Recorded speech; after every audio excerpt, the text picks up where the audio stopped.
what I'll first do is briefly go through the agenda items because we have a pretty big agenda for the meeting.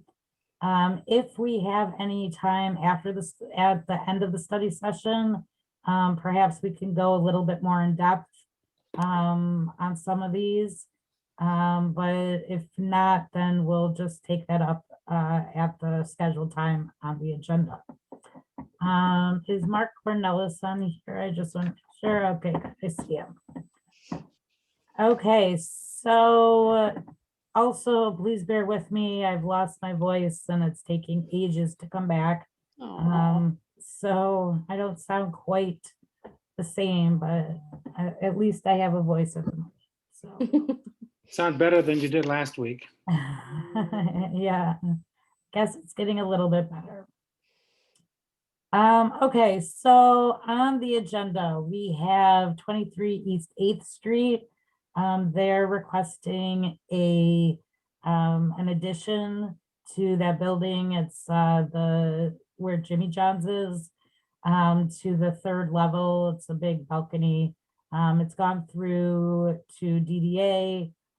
They've recommended it for approval by you all. So Mark Cornelis will present on that one to kick us off in the meeting at 5. 1261 Waverly Road. Generally, this would be an administrative review. Since I've been here, this has not happened until now, but the neighboring property just to the south of this site, 1261, requested for it to go to Planning Commission for a public hearing, which is within their right. And whenever we notice that, we say that they have the ability to do so. Generally, when that has happened before, I'm able to, kind of mediate and figure out what the issues are and, not have it go all the way up. But for this one specifically, that property to the south, which is the same zone and the same use as it happens, but they want to see some screening in between their property and this property, which is not a requirement of the zoning ordinance. And once I discussed it with them, with the applicant put on, on good, satisfactory, what I would say, in compliance for sure with the building landscaping, building perimeter landscaping requirements. So definitely has enhanced the site. However, the area that the neighboring property is concerned about is on the back of those buildings. So they wouldn't otherwise generally put perimeter landscaping on the back of a warehouse building. So that's the specific issue that you'll hear from the neighboring property. But then, of course, because it's kicked up to you, the full scope of the site plan would then need to get approved by you. Then we have 717 East 24th Street. That is the one that we've had a study session now with Magnus Capital. Vishal Aurora is the lead on that. As well as, if you recall, it was tabled at our April 13th meeting. So they've since been able to get everything together, most things together. I've worked with Brian White and I in terms of further developing the site plan. So we'll get into that one as well. And then we have a rezoning request as well as the site plan PUD development application request for Rest Haven, which the rezoning, as we do, would go first. So that's 829 East 24th Street. If you recall, that's about an acre outlot, if you will, fronting 24th Street. That's part of the, this in the corner basically of that entire 40-acre site that they now own, which the 40 acres, the 875 East 25th Street. So although, as you saw in your staff report, we are recommending a tabling of the site plan approval and the PUD development agreement, which it happens that Rest Haven has also asked for that tabling. Staff is recommending to still go ahead and start the rezoning process, though giving the recommendation that council wouldn't take it up for approval until their June 16th meeting. So that would still provide, so if it's tabled until June 8th for planning commission will have already approved or technically will approve the site plan and PUD agreement at that meeting. And therefore both will then get kicked up for a vote to council. Does that make sense? Yeah. Okay, so, and our recommendation is, to continue on with that rezoning because, that we would want it to be rezoned anyway, especially because the agricultural zone district is going away with Udo. So it makes sense, it's owned outright by Rest Haven already. What's replacing the agricultural zone district in? Open space, right? Well, No. open space is to an extent, anything, so open space is for any city park or cemetery. So much of those were zoned agriculture, though some of them are zoned currently like neighborhood zone districts, so like R1, etc. And then there are some single family homes that were zoned agricultural that are now being zoned or proposed to be zoned LDR. So it's kind of a mishmash of that. And then there's the airport, which interestingly enough is currently zoned agriculture, which, as you know, is being rezoned to the airport zone district. So what was this property, I'm just curious, was this property rezoned in Udo to something other than agriculture? No, we didn't do that because because we knew about Rest Haven coming in. Oh, Basically. So we didn't Okay. want to zone it for them without having a development agreement. yeah, And especially because we made that, kind of clarification that PUDs without agreements wouldn't stay PUDs, right? So then we wouldn't want to rezone something to PUD without having an agreement attached to it. okay, thanks. Sure, so as far as the PUD agreement goes, those specifications are specifically what I was talking about in terms of if we do have time at the end of the study session, perhaps we can delve into it a little bit. Because staff is recommending some items that, it'll be important to get your direction on for Rest Haven in terms of going forward and onto the June 8th meeting. But I also want to be able to get through these other agenda items. So we'll see where we're at. And if not, like I said, we can take it up in the regular meeting. Okay, any other questions about the agenda? Nope. Okay. So a quick recap. The Udo went to City Council for study session on April, no, that would have been May someone 5, have a date. May 5? No, the May, No, That's me. April April 28th. April 28th. 20th. Thank you, sorry.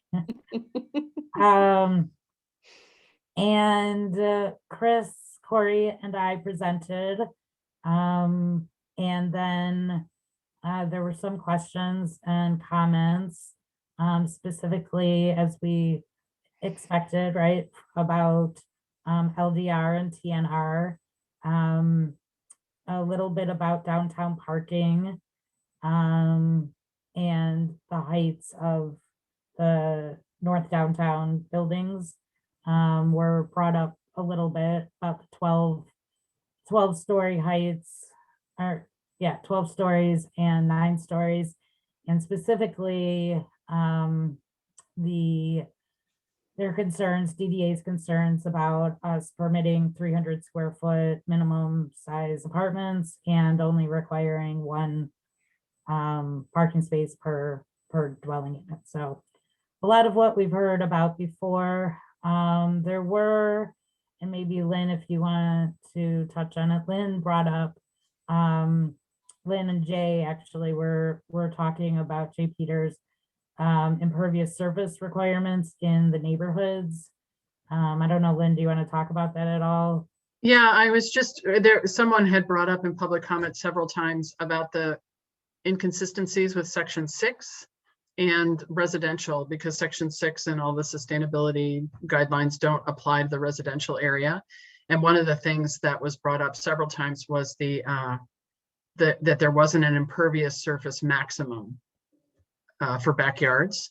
So I didn't remember us ever having a conversation about that. So we talked a bit about that. It wasn't resolved for sure, and hoping we can continue that conversation. Yes. So I think that was pretty much the gist. What ended up happening also, because two council members were not present, and because it already was a later night, council decided to have another follow-up study session, which is scheduled for May 26th. Oh, one other thing is that Brooke Anderson, our chair, gave a great introductory presentation, really, putting the planning commission face on it, which is vital. So she did us well. She did you well.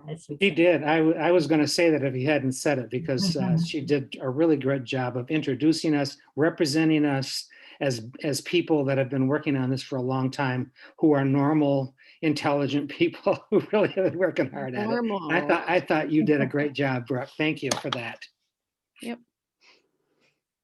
And so May 26th, there'll be more discussion. We also are having a closed door session with council, with Ron Vanderveen, our attorney, to get his legal opinions that he had provided to you all, on the waterfront, and on the TNR zone district, that occurred in the past. And then the 26th will really be, hopefully more focused on the TNR and the LDR. I have been asked to give a bit of a presentation, very quick presentation about the TNR analysis that was provided to planning commissioners, kind of like how you came to the decisions that you came to, regarding the lot sizes and frontage widths. So I will do that, and then there'll be more to come. Does anyone have any questions about that in particular, that meeting? I have a question about our strategy. Of course, we have now sent it on to council, and we're sitting back watching to see what happens. And I was just wondering whether Lynn or Nathan thinks that it would be strategically beneficial to the work that we have done if we were to show up and make comment during the public comment period about what we think about Udo, or what, I don't know, whatever we want to say about it, but whether it makes any sense for anybody else to come forward from our group and say something positive about what we've done. I think, Fred, it would be very helpful for members of Planning Commission if they were so inclined to come to council, talk at public comment period, and kind of explain the reasoning behind the decisions that individual members made, the reasons why they voted for it, and maybe some of the things that that went into that decision-making process, because it's not quite as simple as just a yes or no, or a thumbs up or thumbs down. This was a multi-year process and hours of meetings, and encapsulating that in the 3 minutes that you get at a city council study session public comment, or the 5 minutes that you get in a regular meeting public comment, I know is difficult to do, but we encourage anybody who has an interest in expressing their opinion about a subject to come. So yeah, please do that. Yeah, and I also think that it's good to, well, Brooke did a really great job putting a face on the planning commission. Also, it would be nice, I think, for the council to hear directly from you. There still seems to be some misunderstanding about who the planning commission is, that there's some, I think it's good for people to hear that we all live in these neighborhoods as well. We all live in all of the neighborhoods that are being, where changes are being recommended. We all live in those neighborhoods. So I think it would be valuable for them to hear from people who also live in the neighborhoods and support some of the changes. From if a person can only attend one of these things, which one would be, do you think, the best? Would it be the night that you're going to make a decision, or would it be the next study session, or how do you think that plays out? I think whatever is know. most convenient for you, Fred. I think either way. I would say the same thing. Okay. But I would say perhaps the earlier the better, just as everyone is, considering this, Mhm. Getting your voice heard earlier, I think would be beneficial. Yeah, council has now had an opportunity to be able to see what's there and have that first presentation. And this next meeting, I think, is going to be a lot of discussion and question and answer. So I think it's more helpful now at this point in the process than it might have been at the beginning of that first study session, because theoretically there were council members sitting up there that didn't know a whole lot about it yet at that point, but now they have much more information than they had prior to the meeting on the 28th. Mm-hmm. Okay. And Jenna, you better save your voice for that. Sorry, what's that, Brooke? I said you better save your voice. I know. What, Dave? Fred, were you saying something? No, Dave said I something. said, just confirming that's the 26th. Yes, 8:26. And is that a 4 o'clock or is that a 6 o'clock? Actually, it's a 5:30 from what I've been told. So neither of what you said. And get there early if you want to be in the room, I guess. Well, and if you're in the room, you have to stay. That's the rule, right? We have a policy that anyone who's outside gets to speak before anyone who's inside. Oh, Yeah, you don't have to stay. You just have No. to wait till everybody outside speaks first. Right. No switching of chairs. okay, thanks. So kind of piggybacking on that, we have come across a couple of, well, I should say several edits already that we need to look at in Udo.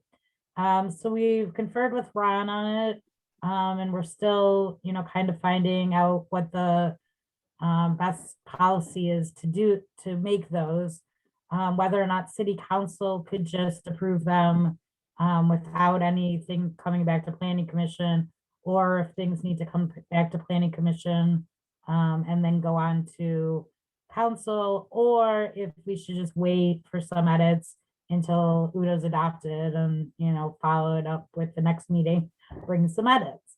Nothing is substantial.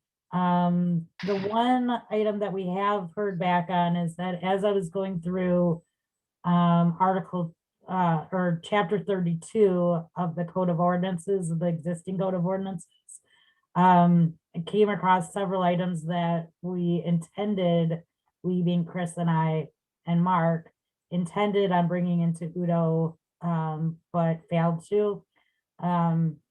So I've been going through that and putting those into Udo as red line items. Those will come to you per run on June 8th. at a public hearing, so we'll be noticing that to make those edits, which can then go on to council for approval. And we'll basically talk about those edits with council either at the 26th or in a future study session. We're waiting kind of on the direction provided by the city manager for that one. Also, so I have a running list now of the edits that we need to make, or that we would like to make, I should say, in addition to those chapter 32 edits. And so if there are any other edits that people are interested in, we could potentially look at those, again, when we get there. And again, like I said, either it's going to be do just as, after Udo's adopted, potentially city council can make some edits without it needing to go back to you all. Some of it's just, really clarification, like, we require one parking space per unit. And we want to put in that the parking space needs to be accessible, each parking space needs to be accessible, not, interfering with each other. And then like another edit about clarifying that a property line, front street, and a front yard are all pretty much used interchangeably. So just kind of things like that. Again, nothing really big, but I just wanted to let you know that was happening, especially letting you know about it coming to you on June 8th for those chapter 32 edits. And when I say chapter 32 edits, I mean taking items from chapter 32 and putting them into Udo Article 10. Does anyone have any questions on that? Edits. No, Okay. So then as part of, well, first of all, in general, it's a good practice, but also as part of our redevelopment ready communities credit or certification process. We're not quite there, but this is something that we've been working towards since I've been here, and even longer actually, probably like 2016 or the beginning of 2017. I've presented to planning commissioners about RRC redevelopment ready communities before, though this group, I don't know how many of you were in for that. To just give a really quick synopsis, it's a Michigan Economic Development Corporation, MEDC program that they have issued, and basically those communities that get certified have an easier ability to get funding from the state. Also, there's like match funding through this program for technical assistance. So for instance, in the near future, we're going to look at, doing a non-motorized transportation plan with Brian White and his team. So that's potentially something. I heard your woohoo. I want to call it out. Woohoo. So that's potentially something that could get match funding from this program once we're certified, as an example. So definitely worthy. Also, it's been, kind of used as for bringing in new development, like and RFPs, even the JDY waterfront Holland RFQ that was just released mentioned it as well. Developers, businesses want to see that the city's committed to redevelopment throughout. So, and it's basically best practices for planning and zoning. So so like I said, we're very close to getting certified. A lot of it's waiting on the Udo getting adopted. And then a couple of other miscellaneous items. Mark Cornelis is the project manager on it. So as we go forward, he'll be, presenting a little bit more to you all about that. However, in the meantime, one of the items that is required for certification and is actually a requirement for an annual kind of certification is for the planning commission to have a joint meeting with city council on an annual basis. So, initially I was thinking, well, that would be cool if planning commission and city council could meet up like now and, have an exchange in terms of Udo, but because of COVID limits and things, that would basically be, everyone that's allowed in a meeting would be, you all. So management really, and I completely understand why, doesn't want to go that route right now. But we want to kind of bring it to you to decide what types of what things you think would be important to discuss between the two boards. And when you think that might be when you think that there would be a good time, annually for that to happen. Mark and I were thinking, potentially, right around the budget review time, maybe, and also, and then this leads into our next item, which Mark Cornelis will discuss, which is the annual report. If some of you may remember, I don't know that it was last year, I think it may have been 2 years ago now, but we put together an annual report. And there was a lot of discussion about it. And so now we're back to kind of get that better, get that right, in terms of an annual report that is also a requirement for RRC, but also a very good best practice, to provide to city council kind of like, hey, this is what planning commission's been up to. And this is how it connects to your goals, city council, for the city. So I don't know if you want to take number 4 first and then talk maybe about what all you would want to see in a joint meeting, or if some of you have some ideas now, kind of in addition to what the, whatever would be in the annual report. Hey, Jen, I guess I'd only have one little caveat there. So I know you said the timing of it. I think when we were potentially looking at calendar years, certainly, at the budget time would be opportune, but I think that we're now looking, and you or Mark can correct me if I'm wrong, but I think we're looking at fiscal year stuff now. So perhaps we're looking at a joint meeting in the August or September time frame. But correct me if I'm wrong on that. So, well, I don't think it's required either way. So I think it's up to planning commission and city council as to when they want to meet, what they want to discuss.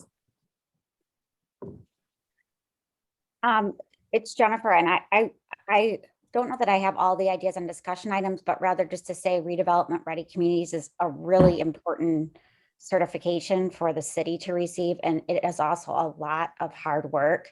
And that's why very few communities have been able to achieve it in our 2 counties. So I commend, Jenna and Mark and the team for getting through all this. It does also allow the state to review all your policies and make sure they're development friendly. So I think that's really helpful to have an outside review as part of it.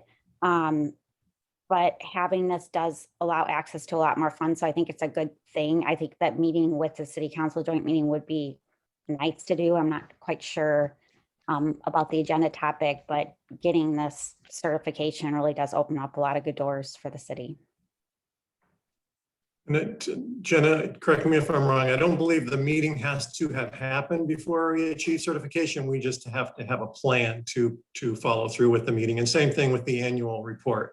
It doesn't necessarily need to be completed, but just a commitment to do it in a particular time frame. Well, I believe that the annual report does need to be completed, but it is an annual report, so annually it has to be updated. We have already submitted an annual report, but maybe I'm wrong, maybe, No, I bet you're right. Yeah. okay. I had a couple of thoughts. In the table of contents that is being proposed for the annual, or that this group recommends is included in our annual report, there's item number 1, which is introduction. It says briefly discuss the roles and responsibility of the Planning Commission. Oh, I'm sorry. Maybe we should just turn it over to Mark to kind of present on that first. Okay, I'm if sorry. We're gonna jump into that. No, it's okay. Just because he does have a little bit of a preview, to talk through that.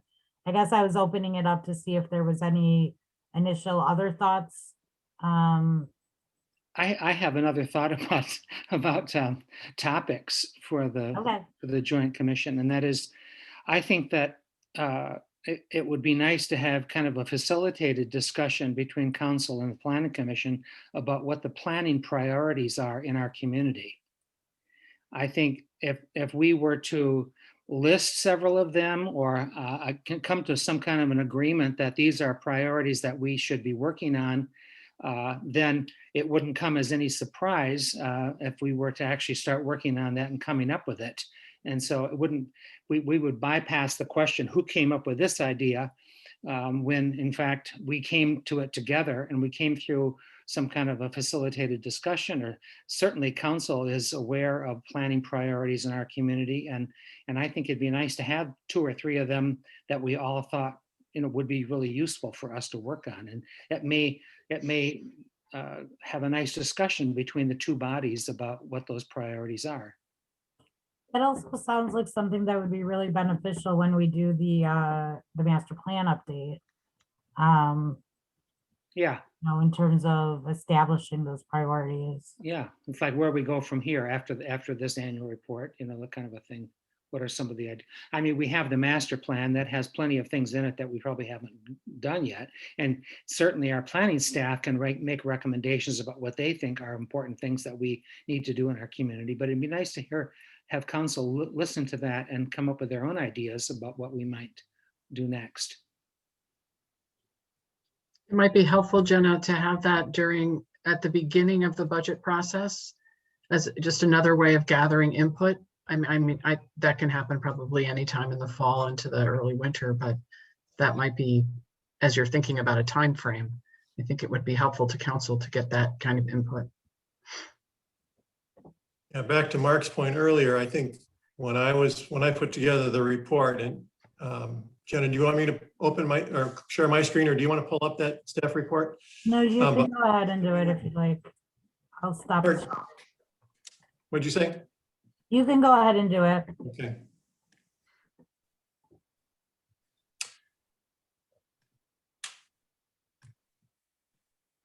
So yeah, my thought, which is very changeable, was that we would do the report based on the fiscal year. The report would come out in the early fall, say September, and that perhaps the annual meeting could be tied in with that. But there's lots of flexibility there, I think. So yeah, Jenna gave a very thorough orientation or reorientation to the redevelopment ready communities process. So we don't need to go through that again. And as she said, in addition to the annual meeting, there's a requirement. One of the requirements is that an annual report be completed, which also is a requirement in the Michigan Planning Enabling Act. And the MEDC has put together a recommended outline. It's not prescriptive. I think pretty much anything that we thought, that this group would put together that would make sense would be acceptable, most likely. But this is what's showing on your screen is an abbreviated outline of all the components are there, but an abbreviated description of what they're recommending. So, an easy solution might be just to adopt their recommendation. I did talked to Mark Vanderplug about this in brief, and we thought that perhaps if the audience is going to be the city council, that perhaps some of the detail that's embedded in their outline might be a bit over the top, but that's up to you. I think it just might make sense, perhaps for staff to have some latitude. So for instance, item 6, 7, 8, and 9, maybe present more highlights rather than a full list of all of the details that they're suggesting, which again, can be done, but if we want the document to be comprehensible and understandable, maybe staff could have some latitude in that regard. But otherwise, I think the outline is comprehensive and makes sense. But we just wanted your input before moving forward with it. I have a couple of thoughts, if I may. First of all, I think it's a nice thing to do. I'm afraid that if it doesn't get used, it's going to be a lot of work that doesn't get used somewhere. And so I think I would recommend you stay on the skimpy side versus the comprehensive side, even though it's tempting to do a comprehensive annual report about the work that's been done. I'm afraid that it wouldn't get used by anybody. And so I think you have to think about who is going to read this and what they're going to do with it before deciding how comprehensive you're going to make it. That's my one thought. And my other thought in the introduction about discussing the roles and responsibilities of the Planning Commission, I hope that you'll get a chance to look at the exchange that Ron Vanderveen and Jenna and I had about the roles and responsibilities of the Planning Commission. I raised several questions about how the Planning Commission is impacted by public opinion versus how a political body like the City Council is impacted by public opinion, and what is the role of public opinion in the Planning Commission's deliberation. And I thought that there was several really nice remarks that Ron made about what he thought the Planning Commission, their roles and responsibilities were. And so it would be good if you had a look at that before you completed that section, just to see if there was anything useful that you wanted to put in there, because it went beyond what's typically in our city code about what the Planning Commission is doing.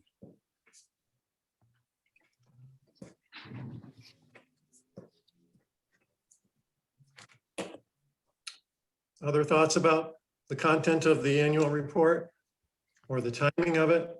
Well, I was looking at the 2019 that was attached to our packet, and it was really helpful. I understand what you mean about not wanting to put too much detail if people aren't going to be using it. It was really helpful to review, in particular, number, I think it must be 7, where we were, so we saw all of the developments that came to us and how they were resolved. I found that to be really, really helpful all in one place. That table was great. So I don't know if that's too much to consider. No, I don't think so. I think just wanted to see what you thought made sense. Yeah, and I would So that's agree. I would agree. And actually, I had just written that in my notes. Yeah, that one right there. I just found it really, really interesting. Yeah, if more, Because we move on so quickly from one to the next. It's I think enormously helpful to review it all. But I think, right, if you recall, the one thing that there was a lot of issue about was trying to tie those to the master plan goals. And then we did, I did say, hey, which 3 goals does everyone want out of these 99? And then there, and that was really difficult. So I just don't know, I don't know if we want to do that, or if we want to tie it to council goals, your 1 through 4 goals, or if we don't really need to tie it at all and it's really just a report of what was approved. Jenna, I'd love to see it tied to council goals, especially if this is something that's going to be going to council as well. because it's, we're just about to re-embark on a, and I don't even know if Lynn knows this, we're going to be looking at our boards, committees, and commissions and the makeup of them, and where planning commission's not likely to get touched in that process. I do want to try to tie what our boards, committees, and commissions are doing to those goals of council, and making sure that what the committees are doing is helping council achieve those goals. And I think it's not going to be difficult to show in this report that that's exactly what's happening. Yeah. Great.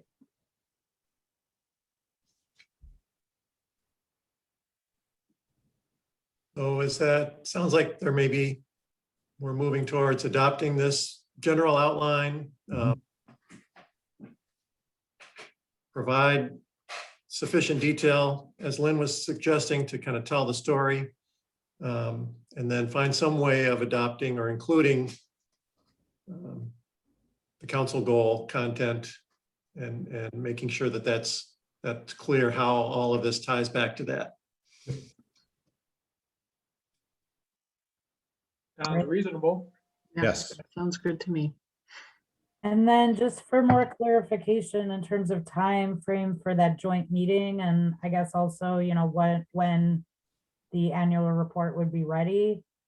So you had said, Lynn, either the fall or early winter.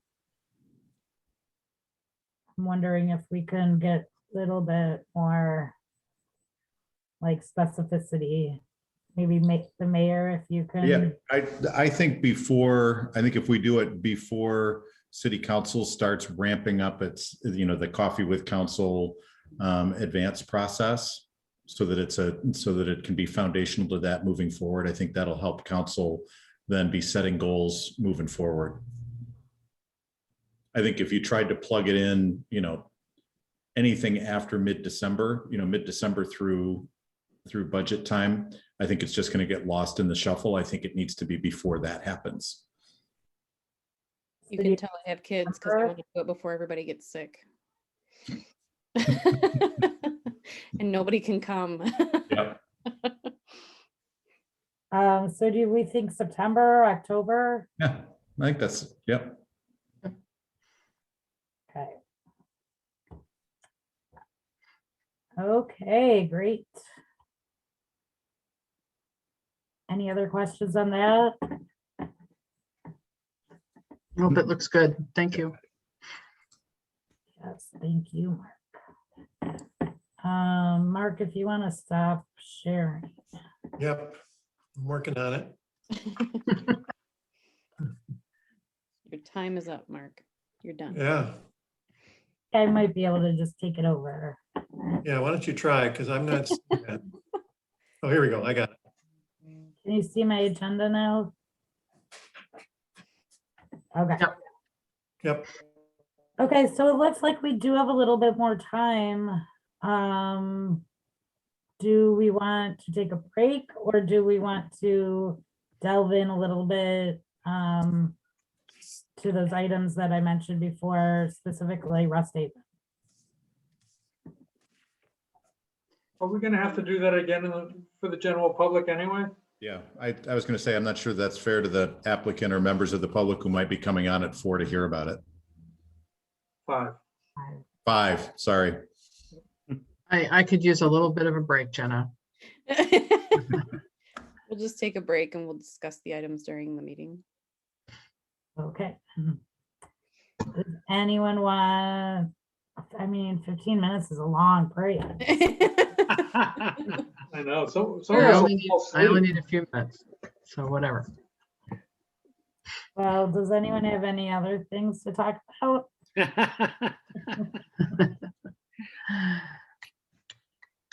I take it someone has all the records of who we are and how many years we have left. How many years you have left? Mhm. Dave, you have 2 months. What's that? It's on the website. It's on the Planning Commission's website. Our terms are listed there. Ah, okay. But yes, we also do. have that Convictions? record. A list of our convictions. I have a very important question. Did everybody get their funnel cake or elephant ear during tulip time? Nope, I stayed away. What? I must confess, I walked down and got ribs. Well, that's good. You got to support the vendors, right? That's what I did. I did get to sample a wonderful charcuterie board and crepes at Kitchen Zero, which is going to be opening today. Brand new. We did VIP tours and receptions before it was open for the public, and wow, is it good? Where is it Nice. at? Yeah. Good to Where's know. Kitchen Zero. Kitchen Zero. Which On is Eighth where- Street across from the HPD. It's on the new block. The new Yes. Oh, gotcha. Ah. GDK.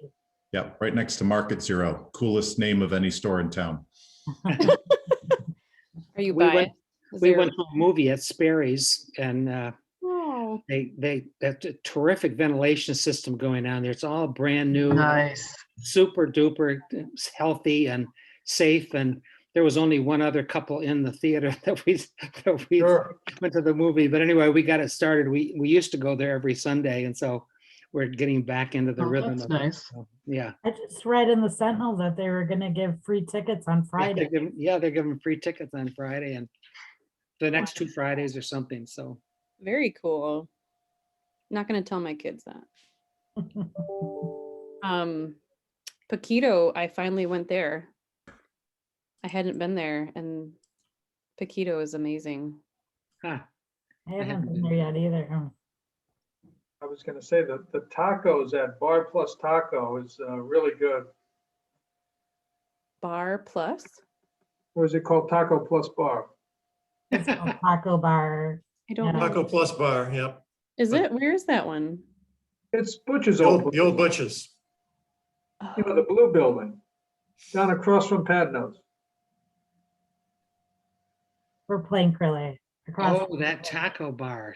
I haven't been there yet. Yeah, that looks really interesting. And they have an outside section also. They do. We did pickup, but it's a little pricey, but extremely tasty. Yes, very unusual tacos, really different. Oh, yeah. That's cool.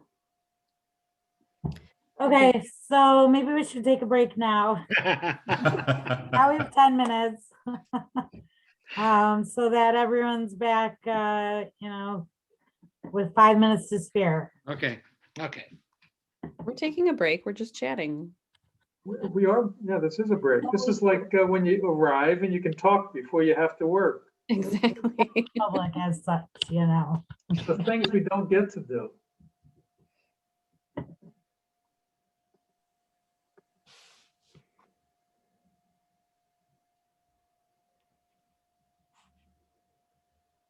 Well, I did an interesting sourdough rye, which I thought I was gonna wait till this morning to get started on, but it was ready to go at about 7 last night. So I was up until midnight, Oh, no. but the house really smelled good. Hmm. Gosh, it was out of the old Tassajara bread book, which I hadn't looked at in probably 10 years. Do you always make your own bread? Oh, yeah, Yeah. regularly. Hmm. But it is so funny. I mean, you get all this pounding and banging now because they literally, today, I guess they ripped all the curbs out down the street. I didn't know that your area was getting so much construction right now. You know, it's not really. It's College Avenue. And I don't know which direction they're headed, but they did between 14th and 16th this week. Oh, okay. I've heard that they rip everything out and then they wait for a couple of months and then they finally get around to working some more. But that's just the vicious rumor from other neighborhoods that have had this done. Well, Yeah, last they- year, you can't judge anything by last year either because This is true. everything was pushed back or rescheduled or crews Mhm. had to go to other places to catch up on things. And it's just a little bit of grace for everybody this last year and going forward, right? I know I should know, but are they going all the way down College or is it stopping at 16? So it's going all the way to 24th Street, Dave, from what I Okay. understand. I'm quite sure. Yeah. And from what I've seen, they're kind of chunking it out into like, I want to say 2 block sections, 2 or 3 block sections at a time. Yeah.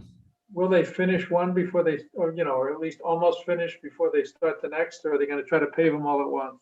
Yeah, I don't know. They'll probably rip it all up and then have gravel down so you can at least get in and out, but I can't don't- imagine they'd pave each section individually. Yeah. They usually wait until October or whatever, and they'll come in and pave the whole thing at one time. That's the most cost-effective way to do it. Mm-hmm. Although it's not the least dusty way of doing it. Yeah. No kidding. It's interesting because they didn't pick up any trash on 14th Street between College and Central, so we'll have to see how long that sits there. Oh, okay. That's interesting. Hmm. Because that's usually on Monday, right? Right. Oh, yeah, they had, that's when the parade of trucks was here. Hmm. I actually helped the garbage collector on College Avenue back out after we picked up the 2 that were on my block. Oh, man, they should just put them on 14th instead of on College, huh? Well, no, 14th is the one that they have closed on the end, so the garbage truck didn't come down. Oh, gotcha. They didn't go down the street at all, Dave? Not that one. Well, this is, Between College and Central, then yeah, They were and that's down the only one I noticed because I walked the dog around the block this morning. Hmm. Well, I'm sure those folks are calling the BPW and saying, hey, they missed us. Hey, the college students I talked to were pretty clueless. But they're the same ones that have had the wrong cans out every time anyway. Hmm. I was clueless in college with trash too. I mean, come on. Oh, I knew yeah. my day and that was it. Yeah. So how do you all like your recycling cans? Great. No, the whole family fits in. It's amazing. You could fit a few people in that thing. It's pretty big. It's But a, for 2 weeks, I think most folks, I mean, I think an average family over a 2-week period is going to substantially fill one of those up, at least halfway or 3/4 of the way. with the number of people that get deliveries in boxes, Yeah. but I've heard kind of both on Nextdoor with people's reactions to them. Some that live in condos or like a higher dense area, it's just kind of an inconvenience to have it be so big. And then others are like, sweet, this is awesome. I can fit so much in here, but Yeah. you just never know. I mean, it's hard to know what to do. For a Yeah. family of 6, they're perfect. Yeah, I would say that for our family, it's pretty good. But for a family of 2, do we say once a month they pick it up? Yeah, so it's every other week is when you can roll it out. Now, there's nothing that says people got to do that. So, I mean, they can only, if you want to only roll it out once a month or once every 2 months, Yeah. I mean, whenever it that's gets full. fine. There's no law that says you have to roll it out. True. But we Well, have been they getting must a lot of not put trash in pushback it. from condos. Have you? Yeah, so I mean, we're taking, the decision was made quite a while ago that we're going to roll it out to all the households, and but we're getting a lot of comments, but we're taking it under advisement, and very likely this summer or this fall, we'll be taking a look at things again and seeing once, what adjustments are probably needed, Right. and doing that. So. My mom's condo area, which they don't have individual trash cans. They have the, just a big bin that you deliver everything to yourself. And then they have like 4 or 5 recycle bins over by that in a designated area. And then everybody can kind of put their recycle in there together. But Yeah, and we would hope that some of these condo associations might, look at it that way and say, well, hey, we don't need, maybe not everybody needs one, but Yeah. we'll take 50% of them or 3/4 of Yeah, them. yeah. And we'll kind of make an area where we can kind of gang them up together and make it nice.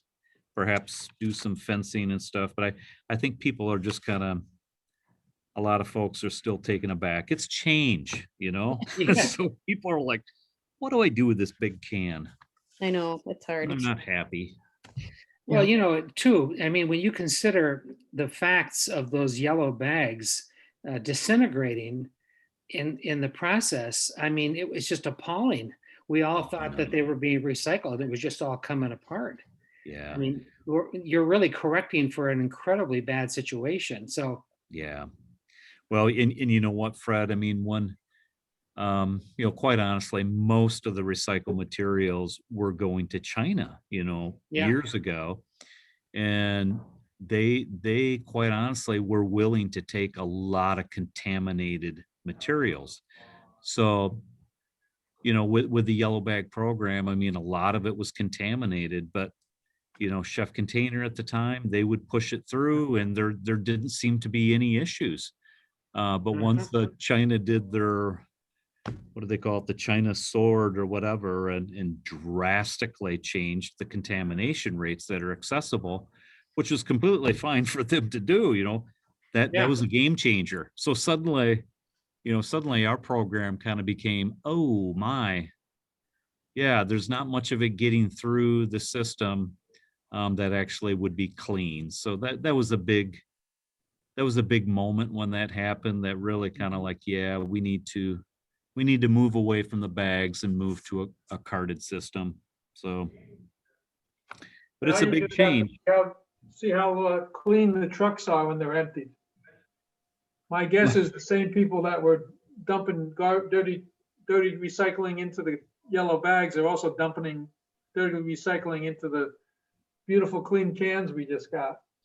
Yeah. So, you know, as a part of this process, Dave, we are going to be doing some auditing, Mhm. probably later on this summer or this fall, but we need to check in there and get some good kind of scientific audits about, you know, what is the contamination rate? Are people, you know, are they truly putting clean stuff out there, or is there a considerable amount of contamination? And if, you know, what we'll see once we'll find out what we find out, and you know, and then probably do another hefty dose of education. So that's really the only way you can kind of correct that situation. But hopefully there's people not just putting garbage in those cans. I mean, the Republic folks should have their eyes open and see that if that's happening. But So my question is Yeah. though, how long is it gonna take for a squirrel to get through those cans? Because it does not take them very long to get through the smallest trash cans. yeah, yeah. So it was funny, Brooke, when we we were talking with Cascade, or actually when they had been picked to be the supplier, they showed us the most funny video. So they actually in the specifications for these cans, they had like a big, huge, like black bear. It might have been a grizzly bear. Just try to tear apart one of their cans, and it held up really well. So you know, here this was this big bear, and it's trying to tear a can apart. I It was a wonder though, those hilarious squirrels, video, but have you seen the squirrels in the downtown neighborhoods? They are malicious. they must be hungry then too, if they're They're running around with pizza crust in their mouths. So I don't know. yeah. I'm sorry to interrupt. I know it's folks. 5 o'clock. 5. Yes. One thing, Mark, it's a good project for a summer intern. Yeah, we We've got all these the environmental education people looking for summer intern jobs. Thanks, Dave. Yeah. All righty. Is everybody back? Yes, I believe I think so. we're Like good. everyone. All right. Mallory, you're gonna have to help me out again tonight, okay? All right. What is the date? I am calling to order the May 11, 2021 Planning Commission meeting. I need approval of the minutes for the April 13th, 2021 meeting. So moved. Sorry, first you need to do the call to order the, Oh my Roll goodness. call. Isn't that further down the list somewhere? No, we have to call to order in person. I'm sorry. I apologize. I should have put that in the agenda. This virtual thing is still sometimes gets me. Okay, Mallory, go ahead. Right. Fox, Nathan Box, attending via teleconference from beautiful Holland, Michigan. DeBlock, Dave DeBlock, attending via teleconference from beautiful Holland, Michigan. perfect. Owens, Jennifer Owens, attending via teleconference, Holland, Michigan. Raymond, Lynn Raymond is present and attending via teleconference from Holland, Michigan. Van Antwerp, Van Antwerp is present and teleconferencing from Holland, Michigan. and Anderson. Brooke Anderson present and teleconferencing from Holland, Michigan. And then Kenyon and Lozano were not present. All right. Thank you. Now I need approval of the minutes for the April 13, 2021 meeting. I move to approve those minutes. Support. All those in favor say aye. Aye. Opposed, same sign. Okay, nobody is opposed to the minutes. Communications from the audience for items that are not listed as a public hearing on the agenda. So everything under new business is listed for a public hearing. So anyone that wants to speak on those items will be able to. So if anybody needs to speak now on items that are not on the new business, can do so now by raising your hand on the Zoom call. All right, I don't see any. Moving on to new business. First item is 23 East 8th Street. It's a deck and Stephen and Lori Bears are the applicants.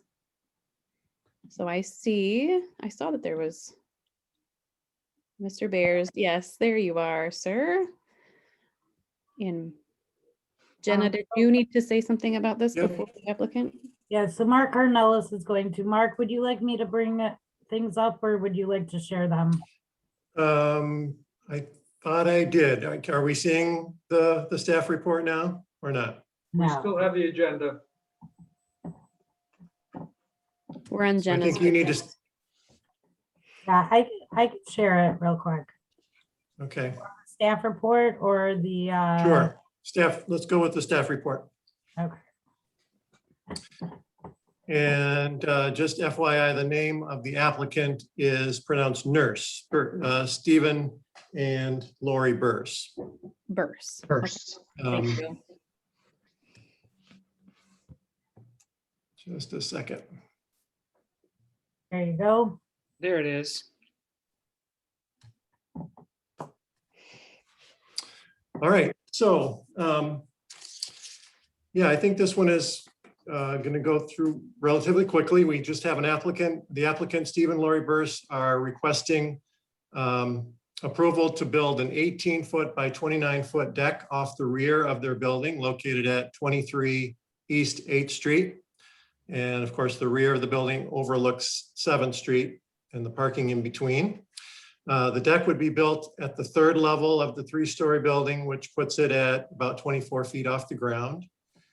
In addition to the deck construction, they'll be replacing an existing window with a door to access the deck, and that door will have at least 50% glazing. In terms of meeting all of the ordinance requirements, being that the property is located in the heart of downtown, all adjacent and surrounding zoning is C3. All of the development standards from the general site plan review were met satisfactorily.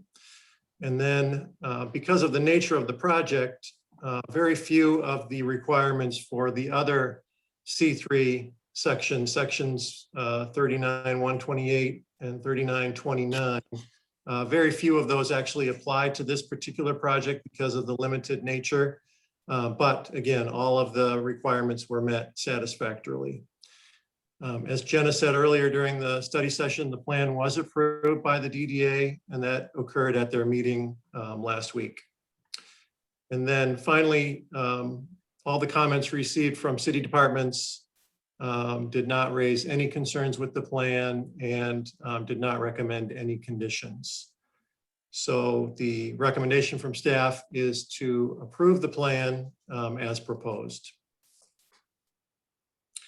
And again, the applicant, Stephen Burst, is present if there are questions for either him or for myself. Thank you, Mark. Mr. Burrs, would you like to present on anything? I'm happy to answer questions. We had Gen 1 architectural firm design this for us.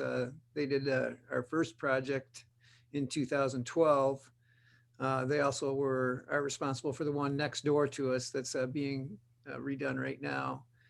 The builder for the project is going to be the same builder who's next door, who just working on, I think it's 21 and 19 East 8th Street. And so since he's got equipment here already, it will be more easily facilitated to have him do the building as well. So it's going to be Trex material. It should be a real fine construction. We want it to look good. We want the downtown to be pleasant and pleasing for everyone, including ourselves. So we're excited about the project and anxious to get going on it. Thank you. Do any planning commission members have any questions for the applicant? I have a I question do. for staff.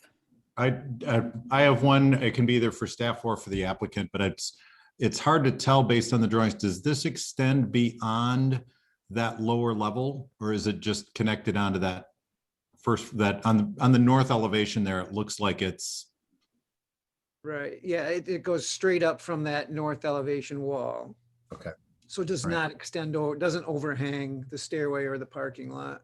Okay. Are there standards for load bearing on a deck like that? I mean, when Mr. Burrs has 50 people dancing out there on that party that he's going to have, is that no problem? I mean, do people actually look at that when they look at a deck? I know the architect probably does, but does the city have standards like that? Yeah, the building code has Building standards, code. so that'll all be looked at when you apply for a building permit. Okay. Any I other was a questions? little, I've been looking as, in fact, over the weekend, walked down there relative to the new construction to the west. Are the decks and the porches adjacent to you looking down on this deck? Let's see. I would say, I just looked out the back window and looked at it. Sure. I would say that probably the upper decks on the building next to us will maybe be 2 feet above what our deck will be. So not really looking down. Right. Yeah. Will there be a separation privacy wall between them or no? The building next to us extends another 20 some feet beyond where our deck will end. So there's a separation of that many feet from our rail to where their deck would begin. Gotcha. Wouldn't be able to step across. No. Some good privacy there. Yeah. So this is for a third floor unit that you are currently in? Correct, yes. And we're on the 3rd level right now. Our home is on the 2nd and 3rd levels. Gotcha. So you look at the windows below in the middle of the building on the schematic for the residents there. That's our main level. And then the 3rd level is kind of a loft. It's got an opening in the middle looking down, but it's our living area up here, TV room, library, etc. Very nice. Thank you. Just want to have a grill outside, huh? Yeah, absolutely. There It are doesn't no- go over well right there on the sidewalk on 8th Street, so. If there are no comments, I'd like to make a motion. Sure. We have to have a public We have to hearing. have a public hearing first. Oh, I'm sorry. Anyone else have any questions for the applicant? I'm seeing a lot of shaking of heads.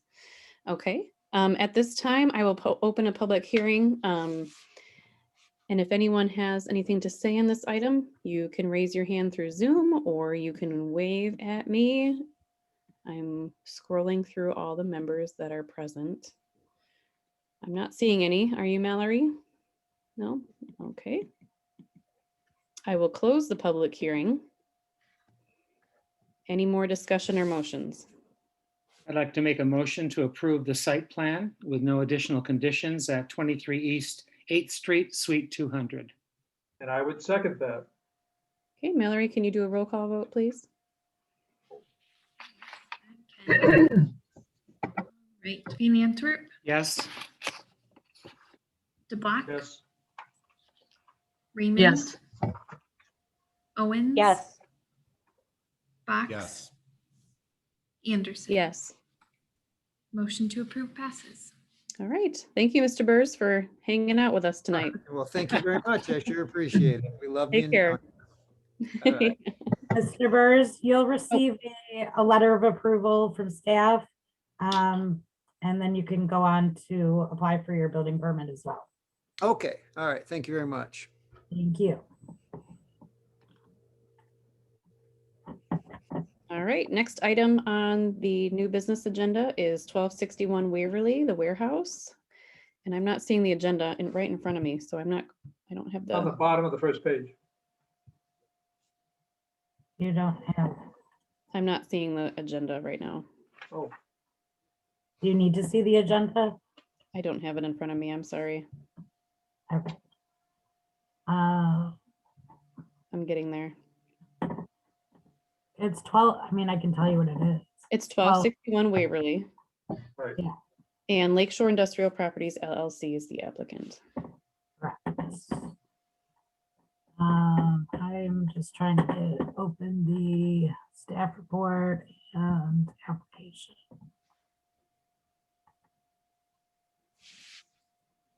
Staff report first.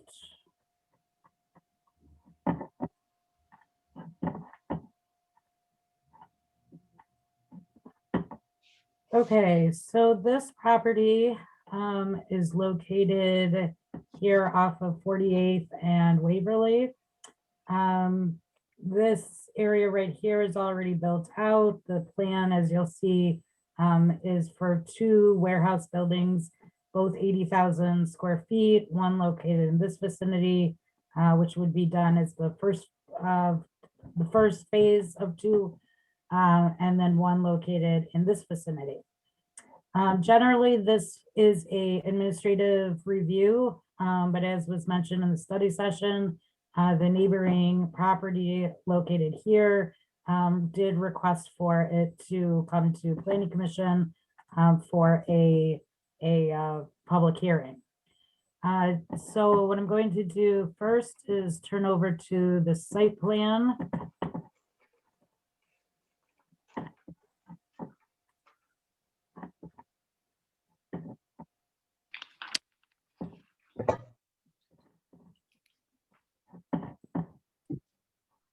Site plan.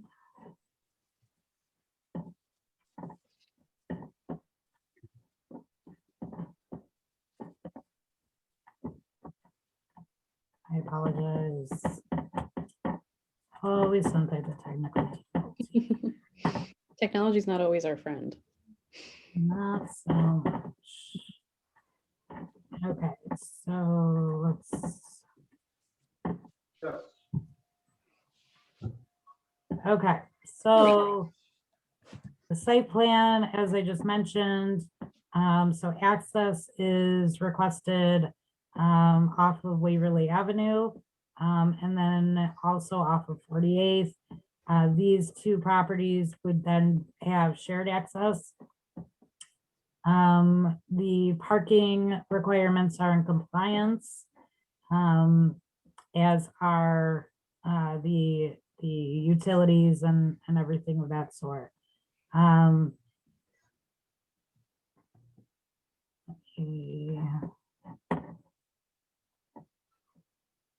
I'll take a second thinking. So substantial landscaping is also proposed, as was mentioned, so along the street as frontage, street trees, both 48th as well as Waverly. And then building perimeter landscaping as well, which you can see both here as well as a blow up here, specifying the kinds of landscaping. So we're very happy with that. Building elevations, we have this general standard warehousing. They are not aware, as of application at least, who the tenants will be at this point. They have said though that it would be light industry and manufacturing and offices. One item that is needed for special attention, in addition to the item that I would assume will be brought up during the public hearing, is, let me get back to the study session or the staff report.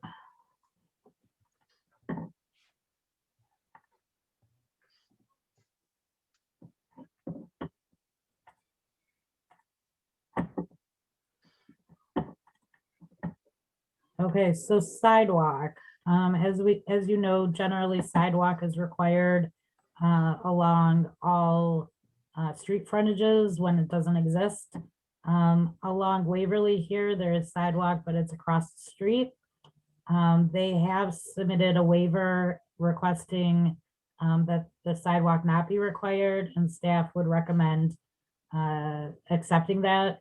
The major reason being is that there isn't, I mean, two reasons really, is that there isn't really a need for sidewalk on both sides of the street, but also because this property is not part of this development, the sidewalk would really dead end at that property. There would be a gap, and then you do have the sidewalk that continues on 48, on this side of 48 already. So that needs to be a specific planning commission waiver. Lighting, they're compliant. Wall packs that are face downward. As I had said, they're compliant with the parking schedule, proposing 78 spaces for one building and 70 spaces for the other. An assortment of landscaping, and then dumpsters for each building are proposed with enclosures. So with that, I'm having to accept any questions that you may have. I did see that the construction supervisor, Mike Ovink, and I'll ask to unmute you. And then also Kyle Visker are on the call as representatives of the applicant. All right. Thank you, I have Jenna. a question for Jenna. Jenna, did the property to the south of this property also request and get approved a waiver of the sidewalk on their property? I'm not aware of that. That was, I mean, that was a long time ago. Was it So before? it could have potentially been before that requirement. I don't know if Mark Vanderploeg knows specifically. So Fred, are you referring to the very large warehousing units down south of this? Well, it looks like there's only one other property to the south of this before it dead ends into the Yeah, right street. here. Yeah, those big ones there. So, and there is no sidewalk on their side of the street either. So I just wondered, have they also gotten a variance? I mean, a waiver on this sidewalk? I don't know that for a fact. Those things have been there probably 20 plus years. So I'm assuming they got a waiver of some nature, but I don't recollect for sure, Fred. Okay. Yeah. Let's Okay. hear from the applicant at this point. Applicants, there's two of you present, correct? I think you guys are Hello. muted, so I don't know who wants to talk Oh. first. But I you're both- unmuted them. Yep, they're both Oh, I'm unmuted. Can you hear me? Yes. Yes. Oh, gotcha. I don't know. I never know if I pop up on the screen. All right, Mike Obank with ICS Construction. As you said, yeah, representing Lakeshore Industrial Properties. And Kyle Visker also is the civil engineer as well, and he's far more intelligent at the specifics than I am, so that's kind of maybe a good tag team here. But yeah, I think Jenna went over kind of all the basics there. We got the two 80,000 square foot buildings. And honestly, the elevations really don't even do it justice. I think it's going to be pretty characteristic. We got a lot of color we're bringing in with IMP panels on the walls, and there's a cool corner angled piece with the glass. So it's kind of, I don't know, I heard the word basic warehouse, but I think it's going to look a really sharp building compared to even what else is even in that area. So we're kind of excited about that.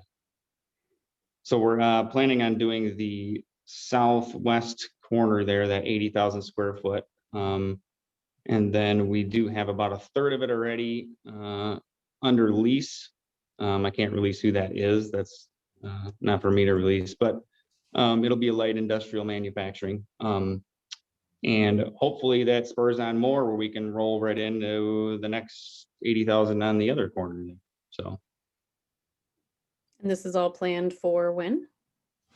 We want to start already this summer. We've already gotten a long ways with a lot of the approvals, the stormwater. I think they're honing in. That's always a big hurdle. And yeah, we're pretty much set to stage to order the steel and hopefully start all the site balance this summer, and then hopefully complete by first quarter 2022. Gotcha. Is it Visker? Yes. Yep. Did you have anything to add to the details of the building and how trendy it's going to be? No, I can't add any more to the building, but I can talk maybe about this slide that we're looking at now. This is a picture on the left, or the part on the left is the plan view looking down at the site of the two buildings. And then there's a cross section of AA, which shows you on the right the elevation of the existing ground, and then the elevation of the proposed grade when the construction's done, and then how that relates to the building and the line of sight basically from the adjacent property. So that's kind of what we're showing here. And I guess from our perspective, as far as the landscape screening, we don't see that it's necessary based on the grades. You pretty much have a earth berm, or for screening, which in some communities and ordinances they do berms instead of trees. So I don't know, we think it's acceptable. So that's kind of what we're trying to show. And to just specify, this was the comment that I had mentioned in the study session regarding the property owner to the south who was who requested for this to come to planning commission because they wanted screening between their property and this property. What is the business that's next door? So we do actually have them on here. We have Sally. We just saw her. There she is. So Sally, I don't know if maybe you want to just give a little bit of a synopsis of what the business is, and then also what your desire is. Yeah, we have two buildings, not the one that is I directly on Waverly, but it's the one that's more to the, I get my directions right, to the east, and they are warehousing buildings. However, the ownership has asked for some buffer screening. It doesn't need to be something that's like a full buffer, but they would like to see some sort of periodic tree landscaping, something between the buildings, you know, so that it maintains a professional look in that area. So just green screen? Yeah, they said when we requested further information, we did not get it until we didn't get it. We had asked for it and asked to have a conversation with the ownership of the that was working on this. They did not respond to us. That's why we decided we wanted to ask for a public hearing on it. They're, you know, our ownerships are developers. They feel that that's a reasonable request between our building and their building. It doesn't, you know, I understand, I can see the site elevations and stuff, but that still doesn't stop some of the effects within the property that we will be able to see as you move into their parking lot closer to our property. Because their sight line's going to their roof line, but it's still, as you come toward our property, you're still going to see things in their property. We're just asking for some sort of buffer. Okay, thank you. Mhm. All right, this does require a public hearing. Unless anyone else has any questions of the applicant. I have a question of Ms. Steenwick. Is the purpose of your request so that you will not see their development? I mean, what is behind your request? Is it so that it has a professional appearance, or is it that you want to have screening so that you don't see their building and their parking lot? Or what is, if you could explain your request more clearly? The ownership feels that they had some sort of screening trees buffer. It doesn't have to be solid, you know, but they want something to maintain a professional look. Our buildings, we work hard to do that. And this being the back area of their building where their docks and everything is, it's easy to get those areas to look, I don't want to say dumpy, but you know what I mean? If there's an area in which a building is going to go bad first, it's the back portion. And that's what we would be looking at. As we entered our building where our people have their offices and would come in, this is what we would be looking at. So that's why we're looking for some sort of. And is the berm that they're proposing not high enough to block the view of their building? We don't feel it is. We feel that if we had some trees or something there that to fill it in, it would be less of an eyesore. I don't know what they would put it, you know, if they put something in their parking lot, potentially we could see that. And so we're just asking for some sort of tree buffer. I understand that. I'm just trying to get a clear reason. What is the purpose of your request? So yeah, so I think I understand. I understand. Okay. Was there a height request that you had? Boy, I did not get that defined from the ownership. No, I did not. And I can actually come back with that. I can ask that question. I did not get that information from them. As I'm just thinking, is it bushes or is it trees? You know what I mean?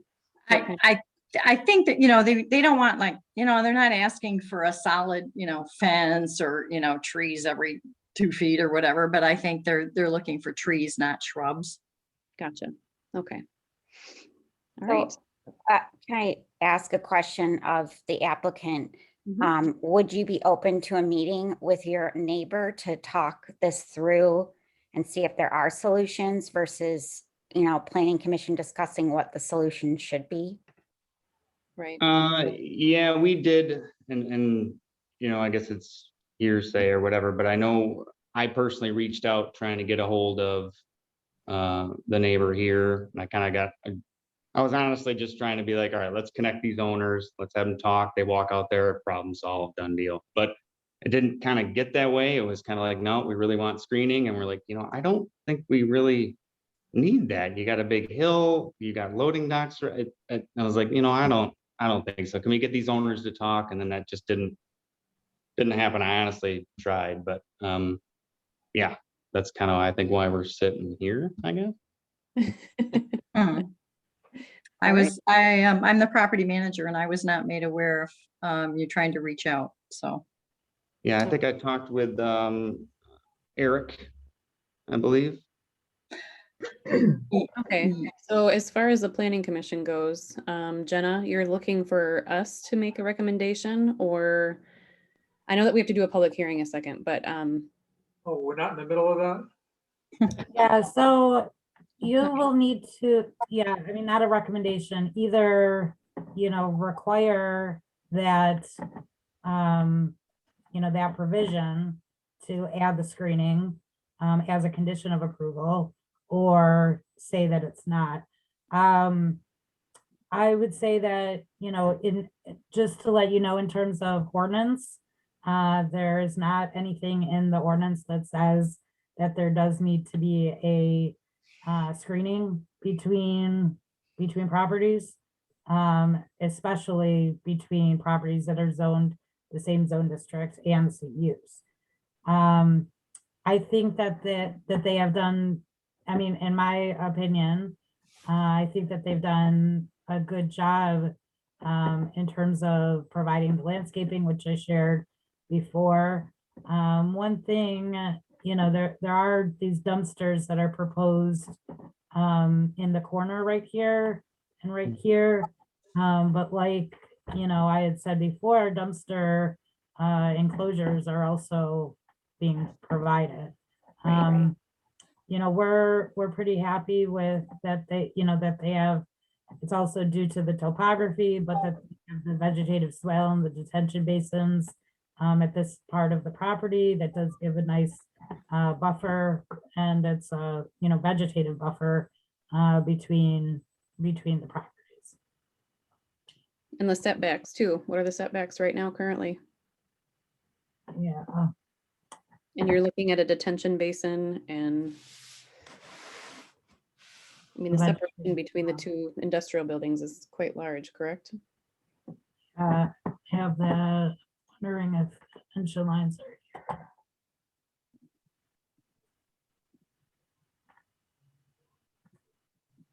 here. Here they are.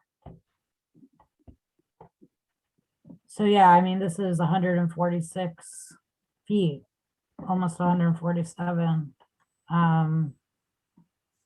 At its smallest point to the building. I mean, again, but in this instance, it's also to the site itself beyond the detention basin. Over here with the vegetative swale. Where's the berm that they're talking about? I believe Mike or Kyle, if you want to discuss it a little bit more, I guess that would be on the topo here. It's the vegetative swale area. Is that the berm?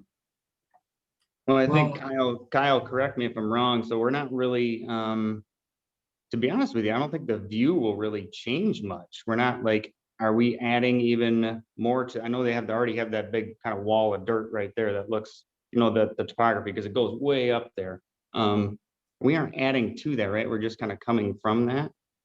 Yeah, we're tying in at the property line, and we might come up a foot or two, but that's not a berm, I would say. More referring to what's currently there. I mean, it drops down, what, 10 to 14 feet. Yeah, their I think if property you can line. bring that, Jen, if you can bring that up, that clear sight line thing, that kind of does a really good explanation, I think, if you can get that. Google again. No, that one that with the picture kind of showing the sight line there too, that kind of helps kind of show the concern, I guess.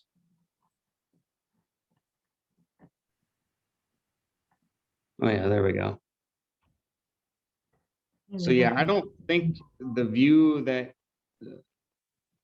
there's gonna, and I don't, correct me if I'm wrong, I don't think it'll basically change much from what you see right now. Correct me if I'm wrong, Kyle, because actually it might even be a little bit more of a berm on the sight line. No, I don't. No, you won't. I think this is pretty similar to what you'd see at the end, because the sight line standing there shows you're not even seeing the top of the building.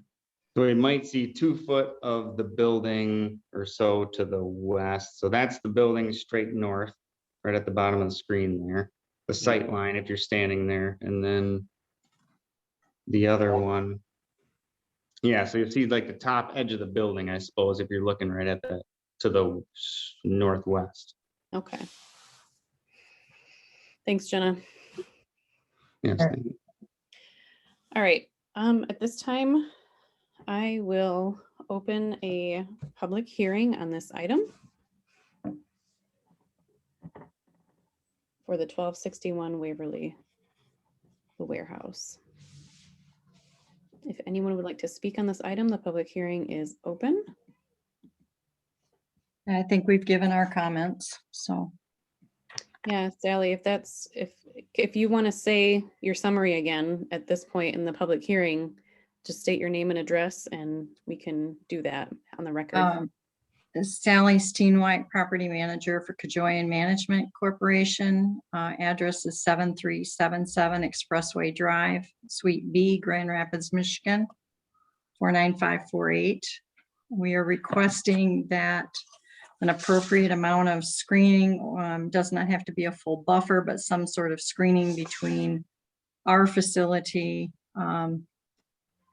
which is south of the future proposed building. It's not the one that's going to be going up right away. It's the south of the future proposed building.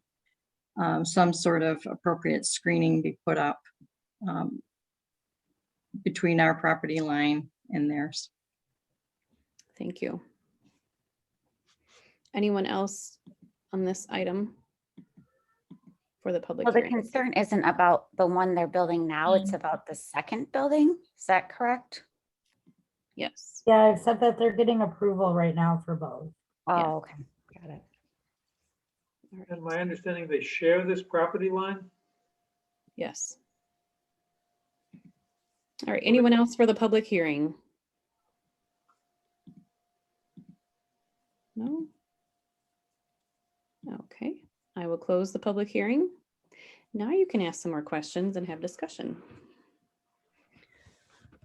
Any commissioners? Yes, planning commissioners. Is there any way they can get together and plant trees on the property line? That's Not without possible. our requiring it. Yeah, we can't really require that, but I know, but we can suggest it. yep, thanks, Dave. Well, my thought is, if staff is comfortable and it meets the regulatory requirements, that we should move forward, but I would love to see the two parties get together. Sounds like there's some confusion about who wants to meet, but I think it's really hard for us to identify what is appropriate or not when there Yeah. really isn't any recommendation, nor is it required. I agree, Jennifer, and I note that our staff has reviewed this and reviewed the requirements and has not added any additional screening to this site development plan. So I'm comfortable with the development plan as our staff has agreed to at this point. My 2 cents is that these are both industrial sites and they are industrial uses. We have standards in this zoning area and they have met those. And the fact that there is an elevation change also provides some natural privacy in that sense. And the setbacks are quite large. I feel like privacy is enough and sufficient for the uses of these buildings.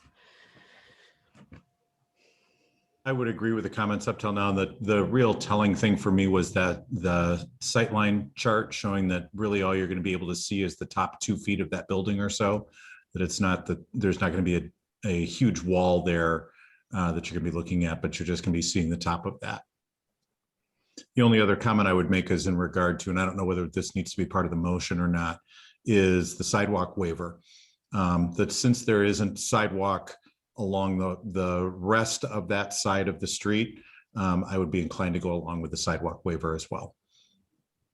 And yes, thank you. That does need to be part of the motion. Is Well, there with sidewalk that- to the extent of the other side of the street? The whole other side? Okay. From what I can see on the Google Maps. Yeah, it is. It's all along the other side. Okay. And that's the property that was just approved by Quality Car Wash as well. So Oh, yes. that'll be improved with that development. Okay. Right. And across the street, across Waverly is where that hotel is, correct? There is the residence, yeah, that's on the north end of that area. Can't- And then there is a small strip mall as well on the south, that whole area that's called Yep. like the South Point area. Yes. And then in the middle comes Quality Car Wash. All right, Okay, any I more move- discussion or, oh, and motions? I move that we approve this site plan with the conditions of approval that are stated in the report. And this includes the waiver of the sidewalk requirement and properties at 1261 Waverly Avenue. Support by Box. And Mallory, if you could do a roll call, please. Van Antwerp, Yes. Fox, Yes.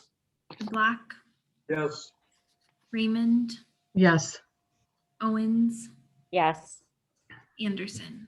Yes. Motion to approve passes. All right. Thank you, Ms. Steenwyk and Mr. Visker and Mr. Obink for joining us. Thank you, today. guys. Yeah. And Mike and Kyle, I'll be providing you with an approval letter. So you'll have everything. And then the conditions of approval will be stated in that. And then you can apply for your building permit. Thank you very much, guys. Yeah, take care. Yeah, have a good one. Night. All right. Moving on to the next item on the agenda is 717 East 24th Street, multifamily and mixed-use community. Applicant is Vishal Arara. I hope I said that correctly. Magnus Capital Partners. And Jenna, was that you, or shall we have it talk? That is me. Just give me 1 second to just bring a couple of things up here. As you recall, this project was tabled at our April 13th meeting because there were just some outstanding items that staff is still looking for, specifically concerning the consumers line. The applicant at this point has decided to overhead the utility, the consumer's utility. Currently, consumers does go through pretty much the middle of the site. So they do have the expense of having to move that into the right of way. So there's 2 options to do that. One is undergrounding it, which is very expensive, and then there's overheading it, which is also expensive, but a bit less expensive. So at this point, that's where they are at. So that's specifically what staff is waiting for. Let me get this up onto your screen. When do I need to remove it from the table?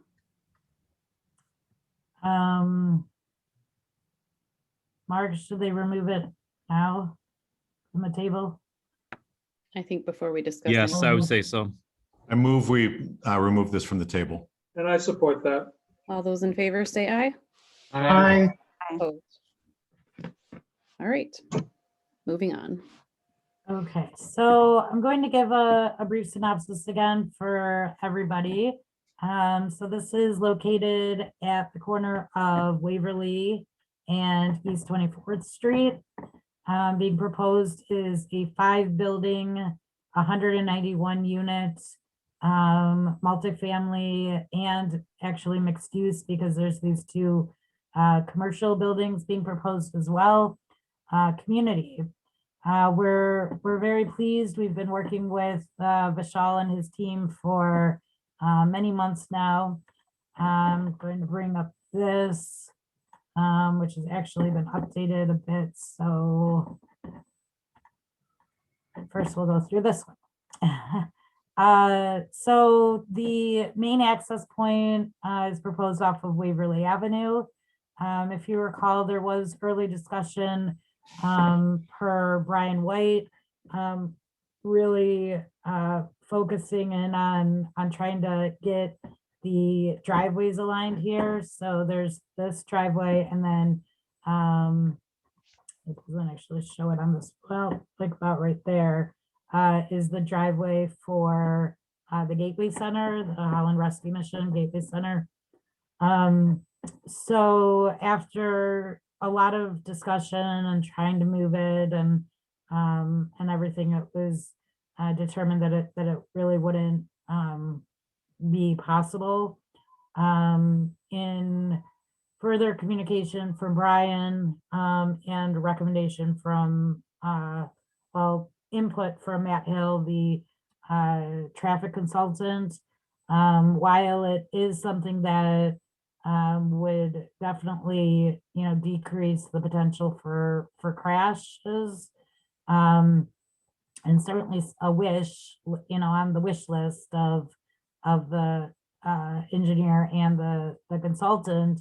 They have said that at this point that it's a recommendation instead of a requirement for their approval. Jenna, Yes, that lot is behind the building, so it is rarely used, correct? at this point, yes. However, we do know that there has been some preliminary private discussions in terms of doing a retrofit of that area.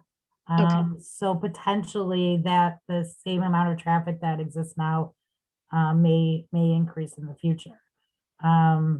But you know, items concerning that could then be discussed at that point when that development comes forward. Okay. So a couple of other tidbits. So we're very happy with the kind of urban design. Mark Vanderplug and I actually went, and Mark Cornelis, I apologize, went out to their current site that's in Wyoming right now. And we're fortunate to have a little bit of a private tour and see some units, and you know, we're very impressed with the finishings as well as the community amenities that they have out there and that we would also have here. So we can say that we're quite impressed by that. Again, specifically, they're proposing a plaza in this area, a nice trail system throughout the development. And then a dog park, a playground, and then this building on the first floor would have amenities like a fitness room, community room, a nice little coffee area. They also have events that they do, community events, which are great, and also covered bike storage. We were very impressed. I like We were very impressed with what we saw over at in Wyoming. So throughout the plan, you know, that's something that they've added. So we're to every building. So that's very exciting for us and for future residents, really. So also as part of this conversation, and I do believe Brian White is still on the call, we asked him to be here tonight. Excuse me. There is a future thought about widening East 24th Street now, especially due to this development and the Rest Haven development down the street, which we'll discuss in a moment. So with that in mind, conditions of approval have been looked at in terms of requiring right-of-way, additional right-of-way for the widening. The widening specifically would add a third lane, a third turn lane, or a third lane to be the turn lane, left turn lane, to help the traffic circulation in that area more. And then also we're looking at requiring, or we've required a right-of-way easement on Waverly as well, for sidewalk and for future non-motorized trail. So we're not asking them to build that, but we are asking for that 5-foot easement right-of-way so that we would have that land to build in the future. So what I'm going to do now, in terms of landscaping, they have submitted a landscape plan. However, we do still need to work with them. And this has been put in as a condition of approval, in terms of adding some landscaping, into the right of way by way of street trees. There is this issue with consumers, power lines where nothing can be 20 feet in any direction of it. So that it takes up a bunch of real estate. However, we do want to work with them and see what type of landscaping, street trees we can get into East 24th, and that'll be a further discussion with Brian. And it's already been mentioned to Vishal. And there's Um, I'm sorry? and there's Brian. Hello. Brian has joined. Brian, Hi, Brian. would you like to add anything to that part? I'll just reiterate a couple of the topics there. Jenna, I think you did a good job of covering everything, so thank you for that. I did have the opportunity last week to meet with consumers, and it was obviously virtual, but we had a good conversation with Consumers Power and Vishal's team to try and understand exactly where things are going to go. Obviously, that overhead power is a real key element to not only the development here, but also what we intend to do on 24th Street. So I feel like we've got a pretty good handle on that after that meeting. And that's where on that site plan that we were just looking at, we've went ahead and had them lay out where all those elements, the key elements for the road rework would lie. And so things are lining up and matching up pretty good there with regard to that. So I'm feeling pretty good about this. With regard to the driveway alignments on Waverly, certainly ideally we'd want to see those directly opposed. And I think Matt Hill has done a pretty good job of explaining why. He includes some graphics on his write-up. And as Jenna mentioned, and I think it's important to consider, one, the current use of that driveway is pretty light. And so that really plays into our calculus. But then two, also, should that change and should there be a development in the future over on that side, I think we'd have some inputs and ability to try and correct any deficiencies should we anticipate an increase in use of that driveway. So again, we'd love to have it this time around. That's why we left it as a recommendation, but we felt that we could live with it and then address it should we need to in the future. So It looks like, Brian, there's another entrance to that facility to the west that you could connect that parking lot to, correct? Yeah, so there is To the you're north. talking the North entrance, Yep. you could connect that Mhm. roadway and just completely cut that space off. Yeah, and really it would be up to that applicant to do that. But we like to have, a minimal amount of points, access points. Yes. But even if they did want to continue to have an access point here at the south end, we would just require them to line that up at that time. All right.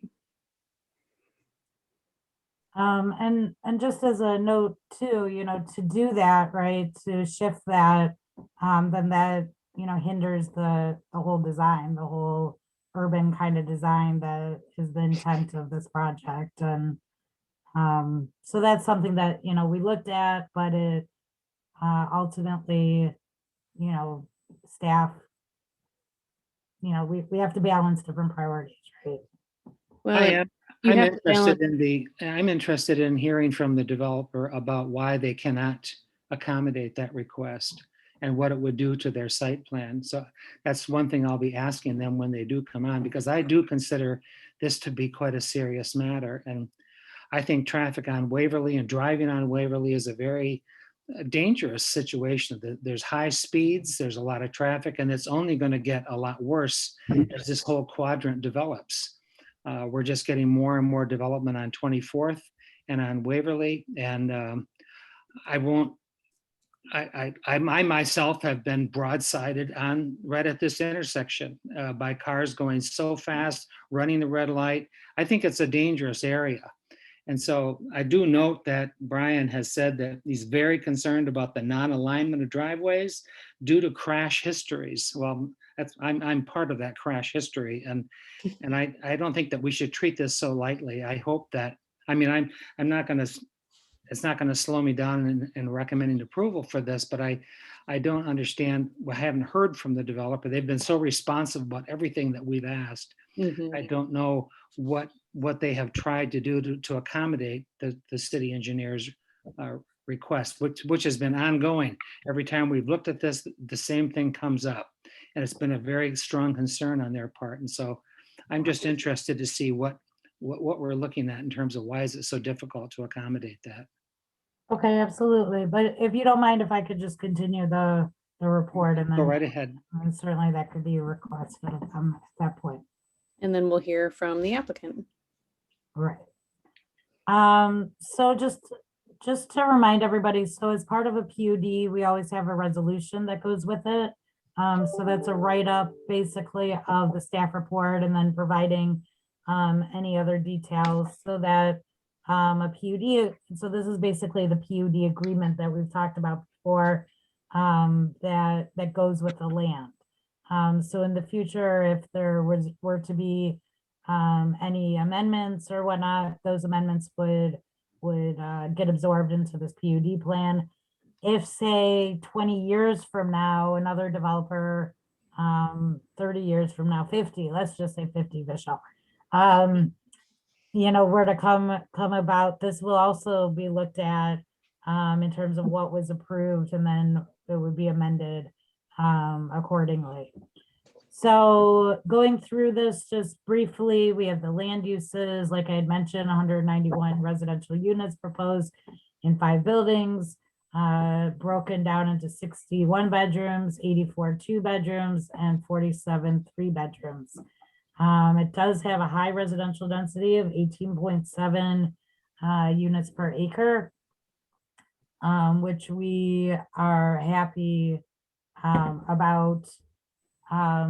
In terms of, you know, we always say that we don't shy away from the density as long as there's good community amenity, which we definitely believe there is here. As I mentioned, 2 6,000 square foot retail buildings and a lot of community amenity. Building heights varied really between you know, for the residential, about 40 feet to 52 feet. Setbacks are pretty good in terms of, you know, 33 feet side, which is the secondary side, 38 feet, and then 90 feet in the rear. This is just kind of some legal jazz. Of course, it's been reviewed by all of the administrative review team. The sidewalks and trails, 5 feet on private property, which is what's being proposed, 6 feet public, as is required. Using our current parking schedule, 251 spaces are required, and they are proposing 285. So that's good. They're working with sanitary to extend the sewer. Of course, they'll need to get a building or a stormwater permit. Like I mentioned, we are still working on the landscaping issues, outdoor lighting meets. One item that it will specifically need to be done as a waiver because, well, will need to actually be specified. It doesn't have to be a waiver per se, is that generally, so with PUDs, if you recall, signage is part of the package. So planning commission, if there's any freestanding ground mounted signs, planning commission looks at that, looks at the specifications of those signs and the placement of the sign. And so generally as a best practice, what we do in terms of determining, the standards for such signage is looking at the zone districts in the near vicinity. So I looked at the C2 zone district. And for that, the specifications are aligned in terms of the size, which is being proposed, which is about 40 square feet, 6.5 feet in height, which complies with C2 standards. However, looking at the C2 standards, the setback for the signage for C2 is 12 feet. And what's being proposed is 5 feet off of the Waverly Avenue. Staff recommendation is to allow for that. Like I said, we use it as a guide. It doesn't need to be a hard and fast rule. But that's just a specific thing that we do need to have planning commissioners weigh in on because of the sign elements. The sign elements take into consideration sightline, correct? It does, yeah. And Brian White will always look at those as well as when they do come in for like a sign erector's license for permit, Trisha and her team will look at that as well. My biggest concern is that incoming traffic and outgoing traffic of the development onto Waverly and how far down they can see and if they can see pedestrians and vehicles. So. Right. So, so the sign is located right here. Can you see this site plan? Yep. Okay. So right here is where it's located in this like median between the ingress and egress lanes into the development. Brian, would you say that this is, from looking at it in terms of site? Yeah, so one of the comments I had was actually extending that nose out. Right now, we don't see the sidewalk crossing the driveway. Again, that's kind of one of those minor details that we'll typically clean up before the construction plans are approved. But I think that'll also help define the pedestrian space there and then also give them a refuge at that median. So that certainly is the intent, and that's a comment that's been shared with the team there. Do we have a detail of that sign? Yeah, we do. Let me grab it. So Brian, you're saying to have more of a median on the other side of the sidewalk into the road? So that nose of that median right now stops short of the sidewalk. Correct, yeah. So we would just say, hey, let's go ahead and run that nose further towards the roadway to incorporate that sidewalk and just basically memorialize that crossing in that refuge area so that the pedestrian's not hanging out there in the sea of pavement that is the driveway approach. No, I totally agree. So put another island to the west of the sidewalk towards Waverly. Yeah, just extend it. That would be my thought. Just extend that existing island. And have a landing spot. Yep. So here's the specification.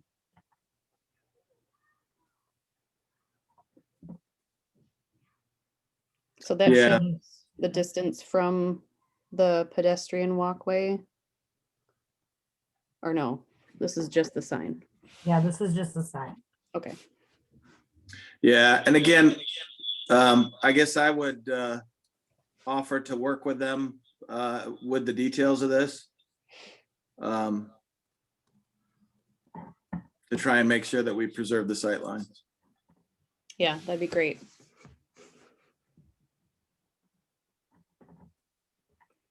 Because I can see a lot of pedestrians potentially walking through here, especially with the commercial, with Grand Valley, with Meyer being accessible down there, and you have so many residents living on this corner. If they just want to walk over to wherever, even Davenport, they could be walking over there for classes. So just want to. Yeah, and I apologize. Is there a height requirement? Like a maximum height that there's a concern about here? Because I always like to have the base or the bottom area of these signs open, right? And it doesn't appear like this one is going to be all that open. Right. So in C2, our requirement is actually much higher than what's being proposed. You know, because we have those large monument signs. So you're Okay. trying to have it open on the bottom and on like a pedestal or a pole or something. Yeah, I mean, that would be one option. High enough for someone like in a SUV to be able to see. Yeah, be able to see that pedestrian. Okay. Or again, just set it back a little bit further so that there is the line of sight. Right. Great. So that should be for planning commissioners, something to add to the motion, to add to the condition of approval. Whomever makes that motion, either to increase the height or just set it back. Okay. So I do want to show you some elevations real quick. We have both the proposed elevations, and then Mark has provided some actual real life elevations of the pictures, I should say, of that community we saw in Wyoming.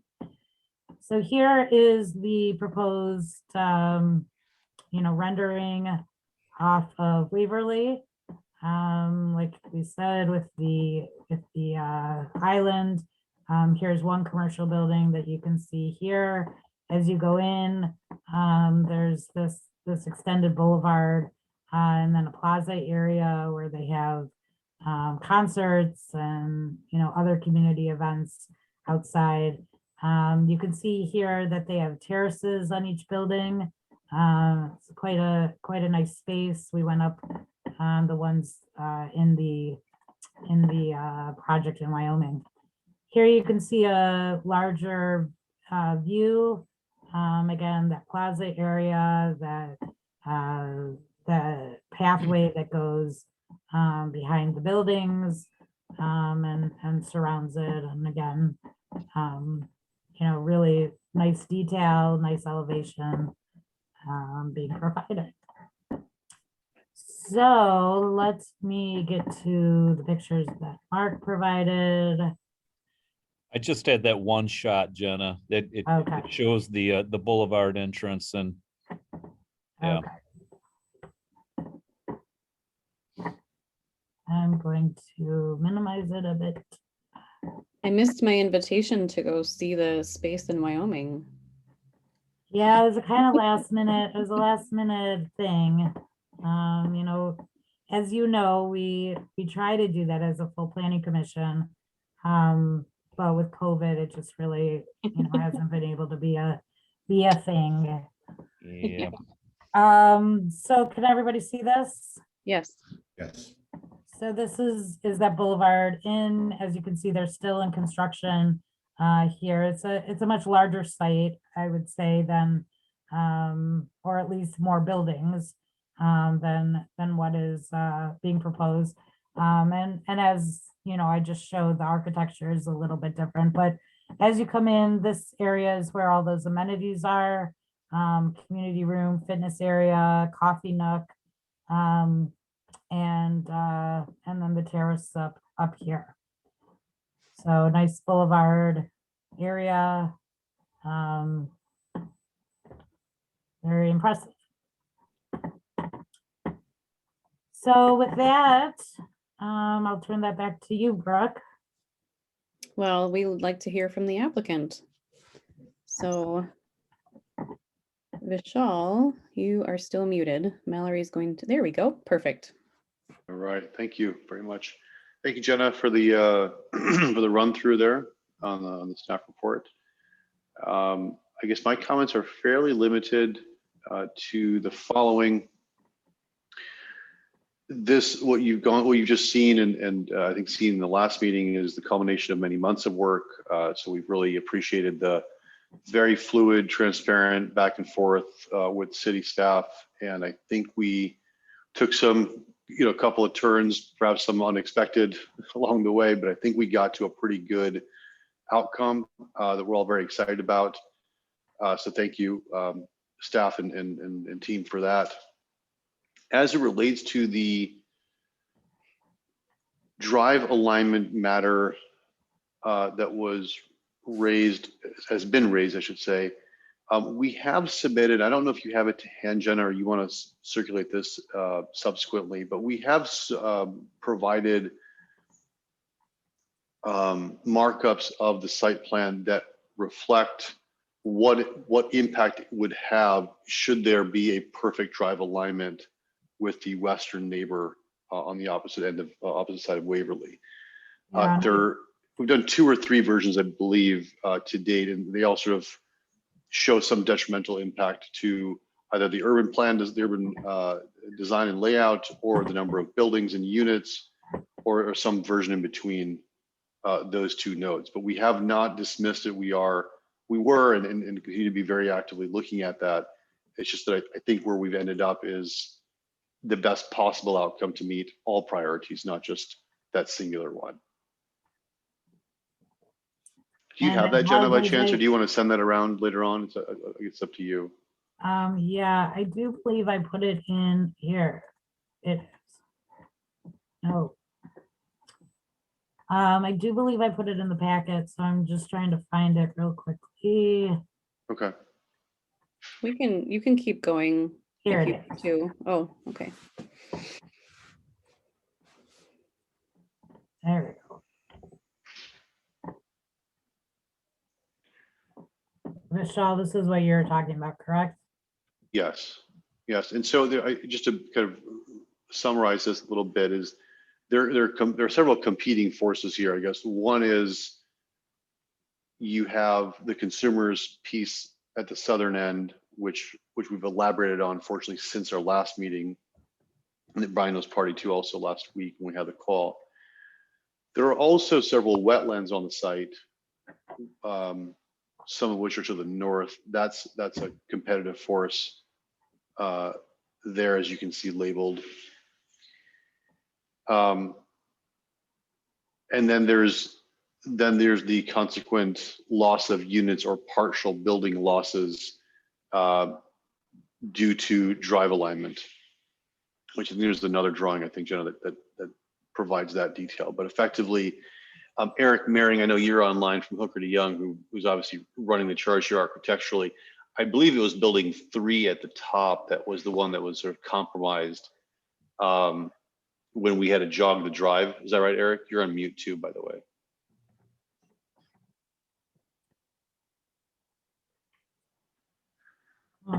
Can you hear me? Yeah. Yes, I can. Okay. Yeah, it was that northern building that you could see we're already, I think we figured the offset would need to shift the whole site 50 feet. And that northern building is already 25 feet from that wetland. So, in order to be able to construct that, we can't go right up to that wetland line. So we would have to either nix that building or reduce the size of that building. So that was a pretty big impact. I mean, we looked at studies where the drive kind of snaked in, kept the boulevard where it was, but the drive kind of snaked in, and you really lose that strong boulevard, like the picture like we have at Wyoming is really trying to create that urban environment, and misaligning that with a central boulevard of the project really just, in our opinion, has negative impacts. Yep. Thanks, Eric. And then, yeah, like the yellow area below, like I think there was some proposed, we got some other concepts from discussions with the neighbor across the street and putting buildings down on the southern half, but we can't, with the power line relocation, Consumers has a a minimum distance we can be set back, and then MISTA, you know, with due to the fact that they're high voltage, MISTA has other requirements that we need to be further away from the power line. So we can't simply relocate buildings to the south due to that relocation of the power lines as well. So we're kind of sandwiched between, you know, wetlands and power line restrictions. Yeah. If one of you also want to speak to the conversations that you had with Holland Rescue Mission. Sure. So we did have a dialogue with them. Again, a very, very fluid, transparent one. Mark Vanderplug, thanks very much for facilitating that. That was very helpful. And we did request that their drive opposite ours be modified to be a right in, right out only.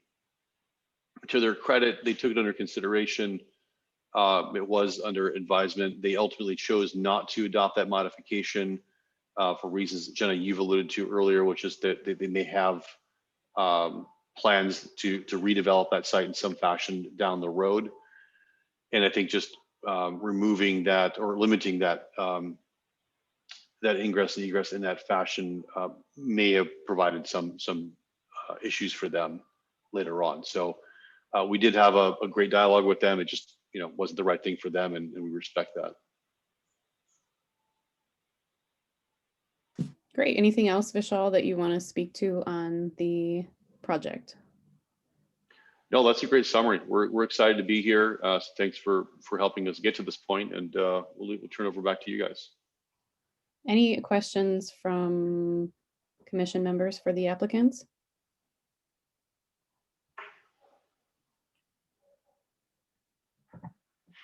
No? I did want to say thank you for the covered bike storage. That did catch my eye right away, and I actually checked every single building to make sure you had it in every single building, and you hit it on me on the one at the end of the boulevard there, but I found it. So Nice. Pardon the pun, we've got you covered apparently. So. Vishal, I also wanted to thank you for for showing us what would happen if you adjusted the location of the building. That's enormously helpful. I know that that's been an issue, and so it's really it really helps to highlight the issue and the concern about that. And also, it would, even if you were losing that sidewalk on the northern end as well, and that. So I just appreciate being able to see this and not have to kind of figure it out on my own. No, of course, it was a fair request in the first place. To be honest, I mean, these studies are important. It's easy for developers to sort of just say, "I'm sorry, it doesn't work," and move on. But it's really not the fair thing to do. So we did take time, and credit to Eric for putting the effort in to get this produced, and so we could really see the visual impact of what it would do. So you're very welcome. I have a question for city and for the applicant. I'm seeing that the green trees scape along Waverly, along the western edge of the development, that the trees are between the sidewalk and the buildings, and that the sidewalk is curving from the intersection closer to Waverly. And I'm wondering if we can actually flip those. It looks like with the speeds of the traffic on Waverly, it would actually be better for the pedestrians if the sidewalk was to the right of the trees and we had more of a buffer between the sidewalk and the road. Would you cut it right by the plaza then? Is that the question effectively? Would you tuck Right. it behind that tree? Yeah, it looks like you shift the sidewalk over by the intersection of 24th and Waverly. So go further south, right? So you'd And put the trees to the west of the sidewalk so that you have more protection. I think the speed there is 45 miles an hour on Waverly through there. It decreases once you get past 16th Street, but that space there is quite high. And I'm wondering if we can have the sidewalk closer to the buildings. Yeah, and I would agree. And like I said, this is the most updated site plan, but we still do need to work through a couple of things. I do see Todd raising his hand, and then I would also like, Brian's input on it as well. So I just asked you to unmute with Todd. There we go. Oh, I'm so sorry. I clicked it again. Is it Stuvie? Yeah. Okay, there we go. Okay. Yeah, hi, Todd Stivey, the engineer for the project. Just so we're clear, the sidewalk along Waverly is existing, Mhm. and where we're curving it is where we're, bringing it up to, that would be proposed or relocated sidewalk. So the sidewalk that you see close to the curb line is there today, and we weren't proposing to move it. So just so you know that alignment isn't necessarily our proposed choice. We're working with what's there today. And I Okay. think the alignment of the future walk would be closer to the buildings and further away. If you go to one of our plans, it does show the future walk. So yes, there could be some, and Brian may want to weigh in on this as well. We want to put those in the right spot. And I'm sure Brian doesn't want to move them if, when this wider 10-foot walk goes through there. So it's probably a good discussion that could be had about where those should go now. Mm-hmm. Brian's Brian, still, are you but he's still? muted. I'm He's sorry. muted.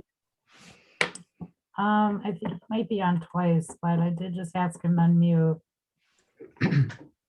Brian, are you there still? He's eating dinner. There he is, but he's still muted. Oh, no, you're muted, Brian. Hold on. All There right. we go. How about that? There we go.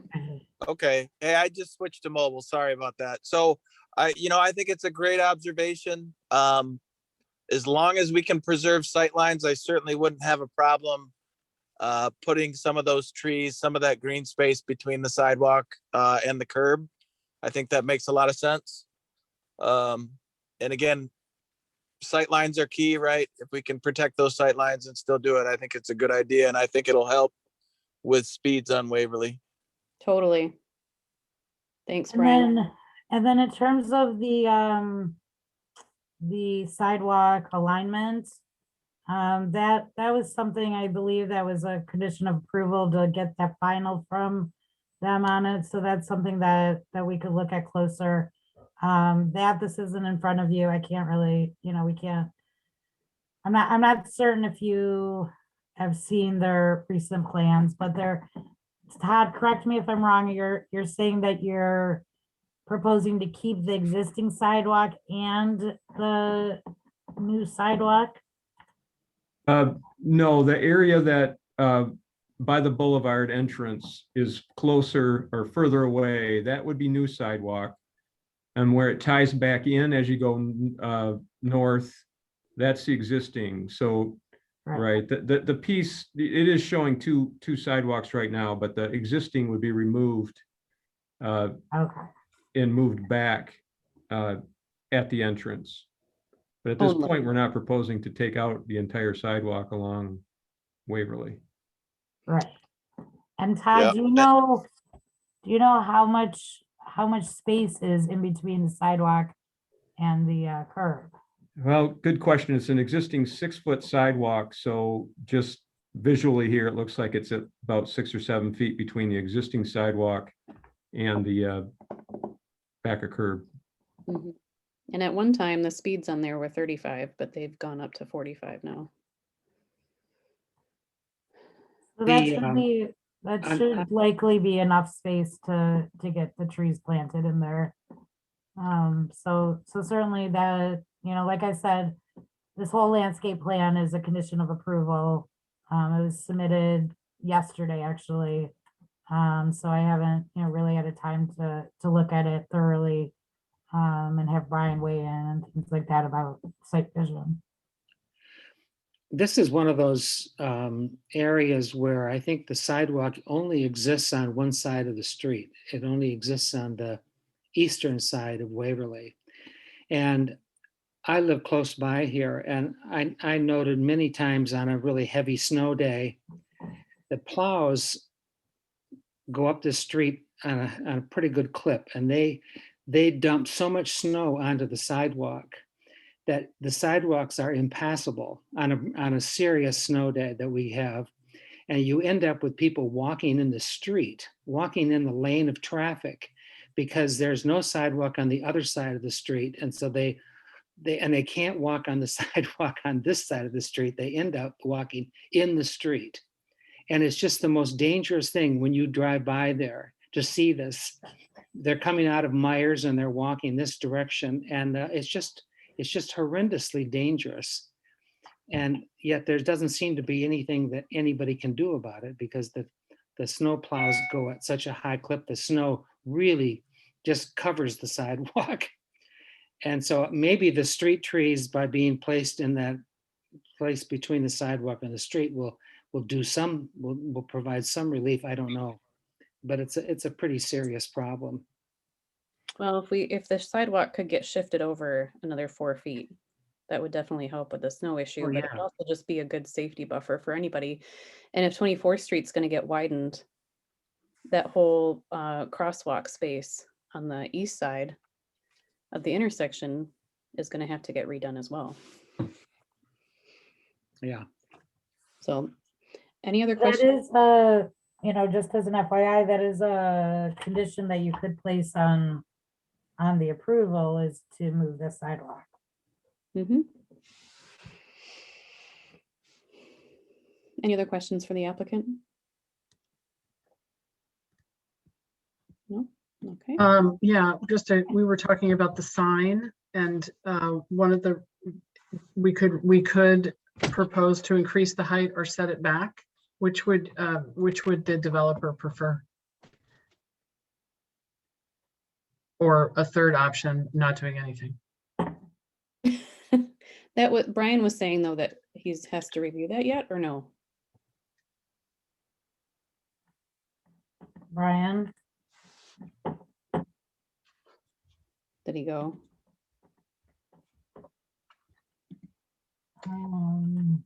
It's okay. I think we can do it with a motion. Yeah, Oh, there's Brian. yeah. Sorry, Okay, Brian. so I got unmuted, and yeah, as far as the sign, I haven't had an opportunity to really look at that in Okay. any detail. So I guess I would certainly want to have something in there that would address or give us the ability to take a look at that and work with them on it. Okay. And another easier way of just addressing it is, I know that, they're asking to be a 5-foot setback. But a 10 or 12-foot setback would do the trick too. I mean, there's a reason why we have that as a C2 requirement. And it's kind of built into that setback that kind of addresses the line of sight issues then. Right. Yeah. This does require a public hearing, which, are we ready for that, Jenna? Yes. All right. At this time, I will open a public hearing on this item on the 717 East 24th Street. If anyone would like to speak on this matter, now is the time from the public. I'm not seeing any, are you, Mallory? No. All right, at this time, I will close the public hearing. And this is the time for commission members to discuss, which we have done quite a bit of, but if anyone else has any other questions or comments or motions.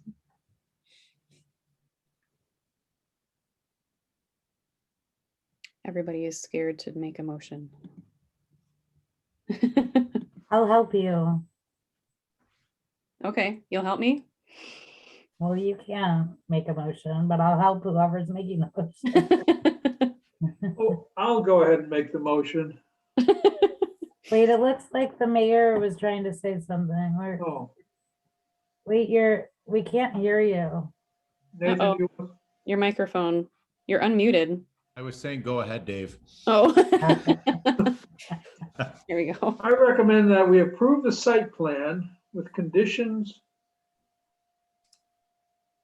Okay, and we also have to approve the development resolution. But those conditions, one of them will be to review the sign height and location and the trees in the parkway. Yeah, as the sidewalk is moved in.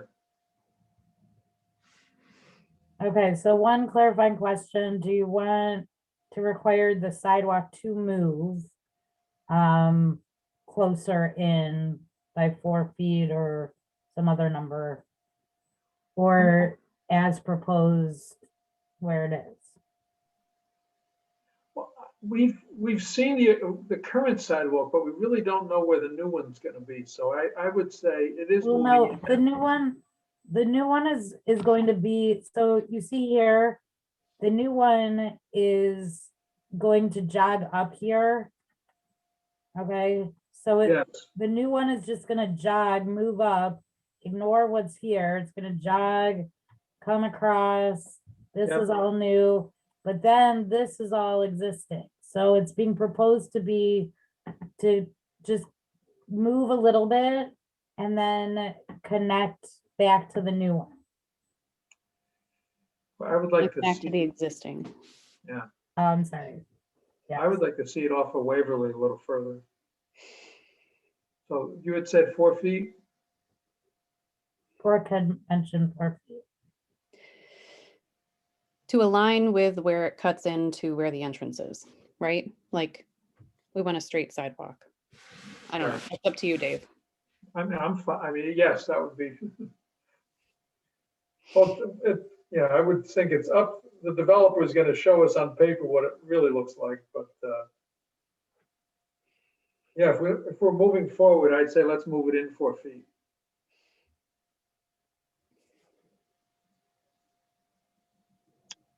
Okay, so Is that again, the just- motion that you needed, Jenna? what's that? Is that the motion you needed, Jenna? Yeah, I'm just gonna kind of summarize it.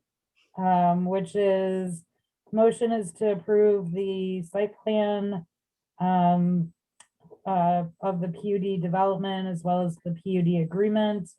And with the conditions of approval to be added, that the trees be along Waverly be located on the west side of the sidewalk, and that the sidewalk be moved east to be, and again, do you want it 4 feet or do you want specifically to say to be aligned with the proposed new sidewalk?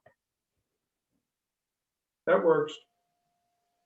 Okay, to be aligned with the proposed new sidewalk as shown on the site plan. Plant the trees in the parkway. Yeah, I said that before, that the trees be moved to the west side of the sidewalk. You know, I'm going to add a quick suggestion here too.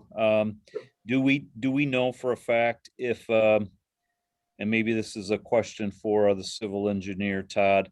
So there are overhead power lines on the east side of the street. We don't know exactly what's potentially all underground, if there's natural gas or there's fiber or there's other things in there too. So there's a lot of utilities and stuff that might preclude putting trees on the street side of the sidewalk.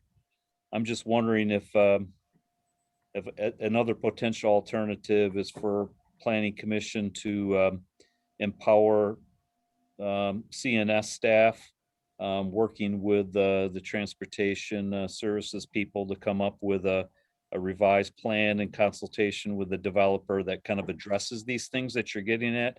But I think there's some other outstanding variables that we have to potentially look at too. Okay. That's an interesting motion. Yeah, you got that all down? No. That's a good idea, Mark. That's good. But I would agree conceptually, because Mark, there's a whole lot of things we don't know at this point. But we do want to move forward. So Jen, if you can summarize what Mark said, that's what it should say. Okay, condition of approval being that the applicant work with CNS staff and transportation services to to determine the safest route for putting a sidewalk further from Waverly Avenue. Perfect. And then I did forget another condition about the sign, so for the sign. I did say review both the height and the location. Yeah. Mallory, don't worry, I'll send you it for All the right. for the minutes. Thank you. Is that sufficient, Jenna? That is sufficient. And then do we have a second? Support. Okay, roll call vote. All right. DeBlock, Yes. Fox, Yes. Raymond, Yes. Van Antwerp, Yes. and I believe Owens had to leave the meeting. I Oh, don't know no. if he's come back. Good. But we still have 5, don't we? Yes. We are.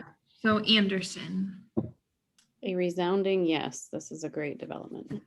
motion to approve passes. Woohoo. Thank you. Michelle will be sending you a approval letter tomorrow. And then you can go forward with your other processes. Thank you, gentlemen, for joining us tonight. Thank you for having us. Thank you for your time. Good night. Thank Do you. we have to do anything with the development resolution? That You was part of approved the it. motion. That was part of the motion. Oh, okay. You said that, Dave. You said that, Dave. Well, Dave, you said that. I did discuss it, but I was questioning whether it belonged in or not. But thank you for the answer. Okay. All right, Um, that one is good to go. mhm. On to the next. Next item is 829 East 24th Street. Sorry, I thought I was saying the same one as the previous because they're both on 24th Street. 829 East 24th Street rezoning from Ag to PUD. Applicant is Deidre Friesman / Rest Haven. Correct. So actually what I'd like to do is take these both together. The first item being the rezoning of 829 East 24th Street, which you can see right here in this image, is the small lot right here. And then the phase 1 site plan of their much larger development, which is already zoned PUD. So just as a note, as you can see, we are recommending, staff is recommending the tabling of the site plan and the PUD agreement to your June 8th meeting, again, keeping the public hearing open. It happens that the applicant has also requested the tabling of the site plan and PUD agreement as well to provide them the time to get together the required items. The staff recommendation and the applicant would still like to go forward with the rezoning of 829 East 24th Street. The reason really being that we would want this site that is owned by Rest Haven to be part of this larger property. Certainly they'll be doing a land combination for it. They own both parcels. And we don't see any issue as to why this should stay, or I'm sorry, to be rezoned PUD from its current zone district of agricultural, which again, as you know, Udo doesn't have that zone district there anyway. So there are still several remaining items. So I'm just going to walk through the staff report as I just did for the previous development. And then look at the site plan as well. So they are proposing a total of 128 continuing care units on the phase 1, which is the east side of the property here, which you'll be able to see in a moment when I bring up the site plan. So this, like I had mentioned, is phase 1 of 2. It works out to be a residential density of about 6.37 per acre. And assisted living, a combination of assisted living, 24 bedrooms, located in one of the buildings. Then independent living, a total of 80 units located in 2 buildings, and then residential cottages, both duplex typologies, as well as single family. There is also a commons building that has community space, and then 2 ponds, which I'll show more when I bring you to the site plan in a moment. Private streets are proposed with 5-foot sidewalk on one side of them. Landscaping is also proposed. One of the crucial items that wasn't submitted, and one of the major reasons as to why staff recommended the tabling, is that although a memorandum of understanding, which was also in your packet, was provided, it was not signed by GVSU, Grand Valley State University, or by Rest Haven.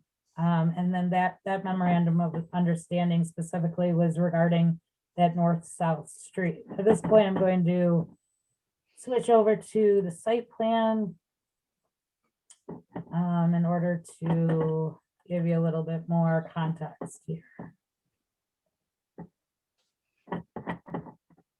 If my computer.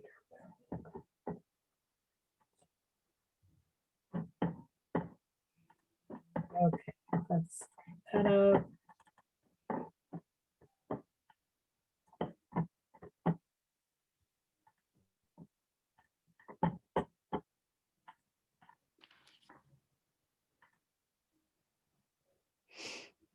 Okay. So again, the commons area, sorry, I'm going to try, here we go.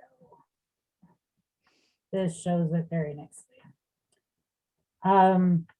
So this again is the phase 1 of the 2 phases. The 2 phase is, I just saw it, there we go. 2 phases as proposed now is here, so you can see the connections that are made. But right now we're speaking just to the phase 1. So again, the buildings are surrounding nice amenity. We have they have this large pond here, which is actually shown in this rendering very nicely, with the buildings surrounding it, the commons building located here, great pathways throughout, pedestrian pathways and amenity. Also a pond that's located just north here that's connected to a river that goes through into the phase 2 development. A lot of landscaping, as you can see, very pleased with all of that. So a couple of items that planning or that staff is still wanting to see are, so first of all, this one path is proposed from phase 1 into the Rest Haven, or I'm sorry, from phase 1 of Rest Haven into Van Rolte Farm Park. Due to the expanse of this development, even phase 1, staff would really like to see another one of these pathways more north, maybe in this location. They can decide the precise location. That is a condition of approval as staff has recommended. And although a vote won't be taken today, staff would like to go through these items because we would like for you to provide some direction to Rest Haven and their team in terms of them further developing their plan set for the June 8th meeting. So one of those items is adding a pedestrian connection so that people up here, are very unlikely to walk all the way down here in order to access the park. Another item is looking at the north-south street here. So this is what's being proposed. And if you recall, comes out of our Waverly sub-area plan items. this desire to connect properties, to not have solo development, silo development, to have those connections and have the connections from the developments to the nearby amenities. So switching back to the site plan view, you can see that they're proposing a north-south road. Though, and as they discussed at their study session, they are not proposing it to connect to their own development. Staff is recommending that a condition of approval be that they do connect this street to phase one, again, for the reasons that I just went over, because the intent is to not have silo development. The intent is to allow for these people to have a direct connection once this street is built out, once there's the street to the north built out with the Meyer Outlet development, to have that direct connection, both motorized and non-motorized, to Meyer and to the other amenities that are in the vicinity. Something else that is a condition of approval is the requirement to show the street trees on both sides of the street as is required, also to have sidewalk on both sides of the street. So as was discussed at their study session, they're proposing that the street be half built on their property and half built on the GVSU property. So that's where that memorandum of understanding comes in. That is then, verification that GVSU will allow them in phase two to build that road on their property. So that's really needed. Otherwise, they're going to need to adjust their plans to show that street solely on their own property. So that is one of the other items that we'd like you to give direction to them on, though right now it's already incorporated as a condition of approval.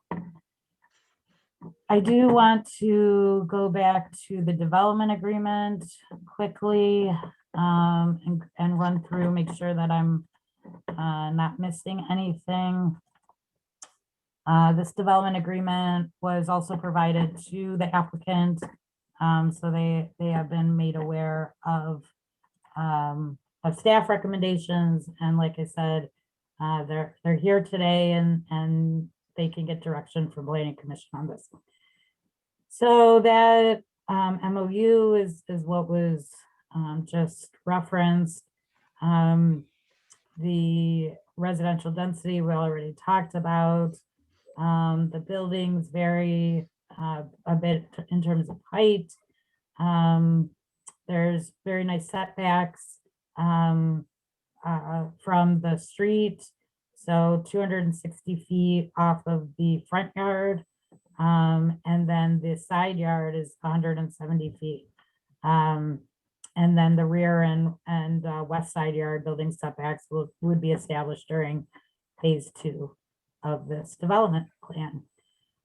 So again, this is just kind of phasing. This does talk about when the items are expected to be completed per phases. As a reminder, the north-south street, although it was required to be on their site plans, it does not need to be actually built out until phase two, which they have mentioned will be at minimum 10 years from now. So here, again, we talk about that modification of the north-south public street to connect to phase two of their development, because that was the intent in the first place. Also, there is an area where part of the driveway extends over the adjacent property. That's another item that reminds me that Brian White's comments, he and Matt Hill, again, the traffic consultant, are requiring for their approval. So again, it's a recommendation to Planning Commission as a requirement for them to line their driveway, this eastern driveway, with the JCI driveway across the street. The reason for that is that there's a lot of traffic coming in and out of that drive, unlike, for instance, the driveway that we just talked about with Holland Rescue Mission. Going back to the report.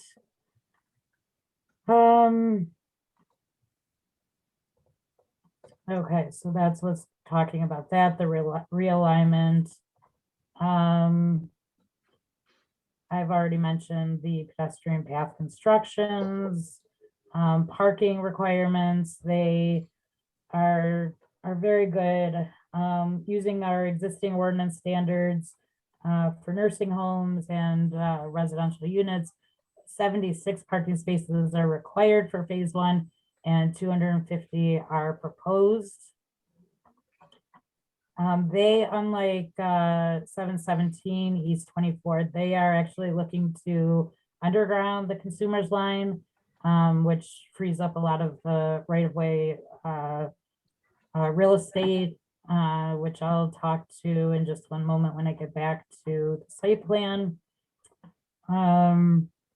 Landscaping is good, except for that street, as has been mentioned.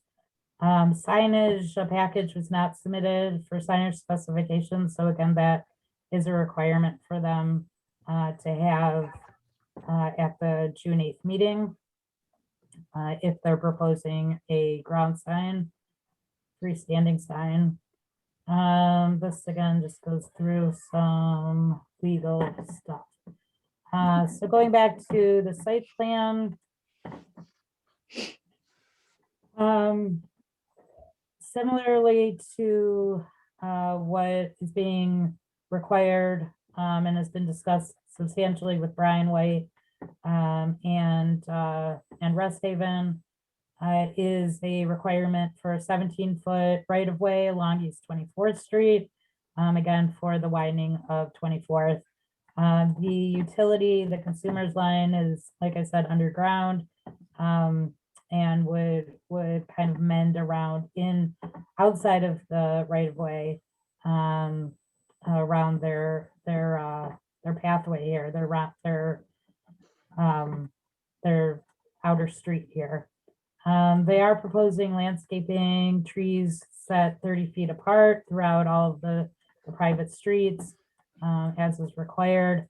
One item that is a condition of approval per Brett Groendyke Fire Marshal is that if in 10 years this phase is not completed, they will have to add a turnaround here per fire code. Because of the distance of this street. Other than that, we're very excited about this project. It certainly will offer a lot of much needed housing and continuing care facilities, and we think aesthetically it's really very pleasing. Thank you, Jenna. Thank you. So we'll hear from the applicant at this time. I see that Deidre is on here. I hope I'm saying that correctly. And we have John Tenpas on there too. He's waving at us. Mallory's gotcha. There we go. So I don't know who would like to speak first to the project, but go ahead. Thank you. I'm John Tempest with Dreesinga and Associates, civil engineer for the project, working with Deidre and her team at Rest Haven, as well as THW, who is the architect and land planner for the project. And there are several representatives from THW on the call as well. So as Jenna mentioned, we know there are some items, including that memorandum of understanding and a few other things that we would like to have just a little bit of additional time to work through. on that MOU with Grand Valley, we have had very positive conversations with them. And in fact, we have another meeting coming up with them tomorrow on that very subject, which we think will help move that ball down the field. But again, very optimistic and very positive conversations with Grand Valley about the prospect of putting that road basically centered on the property line so that half is on our side and half is on theirs. And we hope to have that signed MOU for you at the next meeting.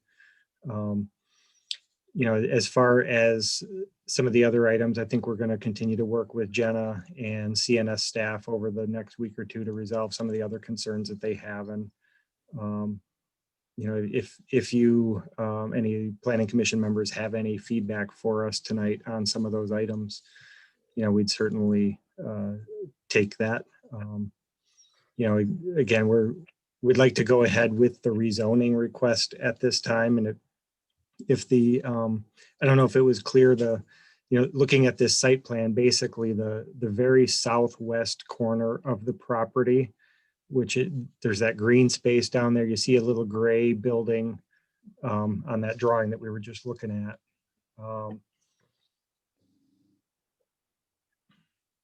Yeah, so that parcel right there is the parcel that's in question for the rezone. So there's the existing barn right there that Rest Haven owns, and that barn is going to remain. But then the parcel that needs to be rezoned from ag to PUD is actually not going to see any proposed development. It's going to be integrated into the project, but there are no proposed buildings planned to be constructed on that parcel. So, you know, again, I think Jenna gave a pretty good summary of the project overall, and you know, we're certainly going to be discussing some of those items with, you know, our team and Jenna and her team as well over the next week or two, and we should have a good response for you at the June 8 meeting. But again, if you have any other feedback for us tonight, we'd be happy to hear it. And Deidre, I guess at this time, I don't know if you would like to make a statement or an introduction. I know we've met all of you at the previous study session, and we appreciate the feedback we got from you then. But Deidre, if you wanted to chime in, you're more than welcome to. No, I don't have anything major to add. We're very happy to add the extra connection to the Vinralty farm. Our potential residents are eager for that as well. So I don't have any concern with making all of that happen. Great. Brooke, I'm sorry if I could interject real quickly. John actually reminded me a couple of things. So if I continue, I promise it'll be short. I will let you, I guess. Thank you.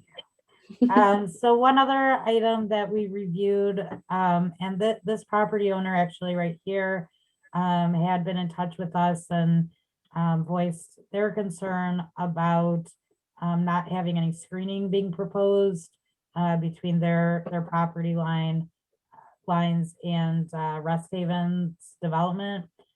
So as a condition of approval that you'll see in your plan, we did say to have to put in spruce trees, evergreen spruce, spruce in particularly, or something else that has pine needle, so that the deer that frolic often in this area don't eat them all. And so to have that screening spaced adequately 10 feet apart, both on the east property line and on the north property line during this phase. And another item is that I would like to go through the rezoning items, which is right here. I would do a public hearing on both of these, correct? Right. Okay. Correct. At the same And again, the recommendation is for you to approve the rezoning request, specifically, though stating as the recommendation that council won't listen to it for final approval. It won't go to final approval with council until their June 16th meeting. So that will provide the time for them to get approved by for the site plan and the PUD development, which is always, something that we do in combination with a PUD agreement. However, what the approval will allow them to do is to go forward to first reading. So then they at least get that one meeting out of the way. And then they're primed up for planning commission approval, and then shortly after their city council rezoning approval. Okay. So for the rezoning request, again, it's currently zoned agricultural, as are these other outlet properties as well.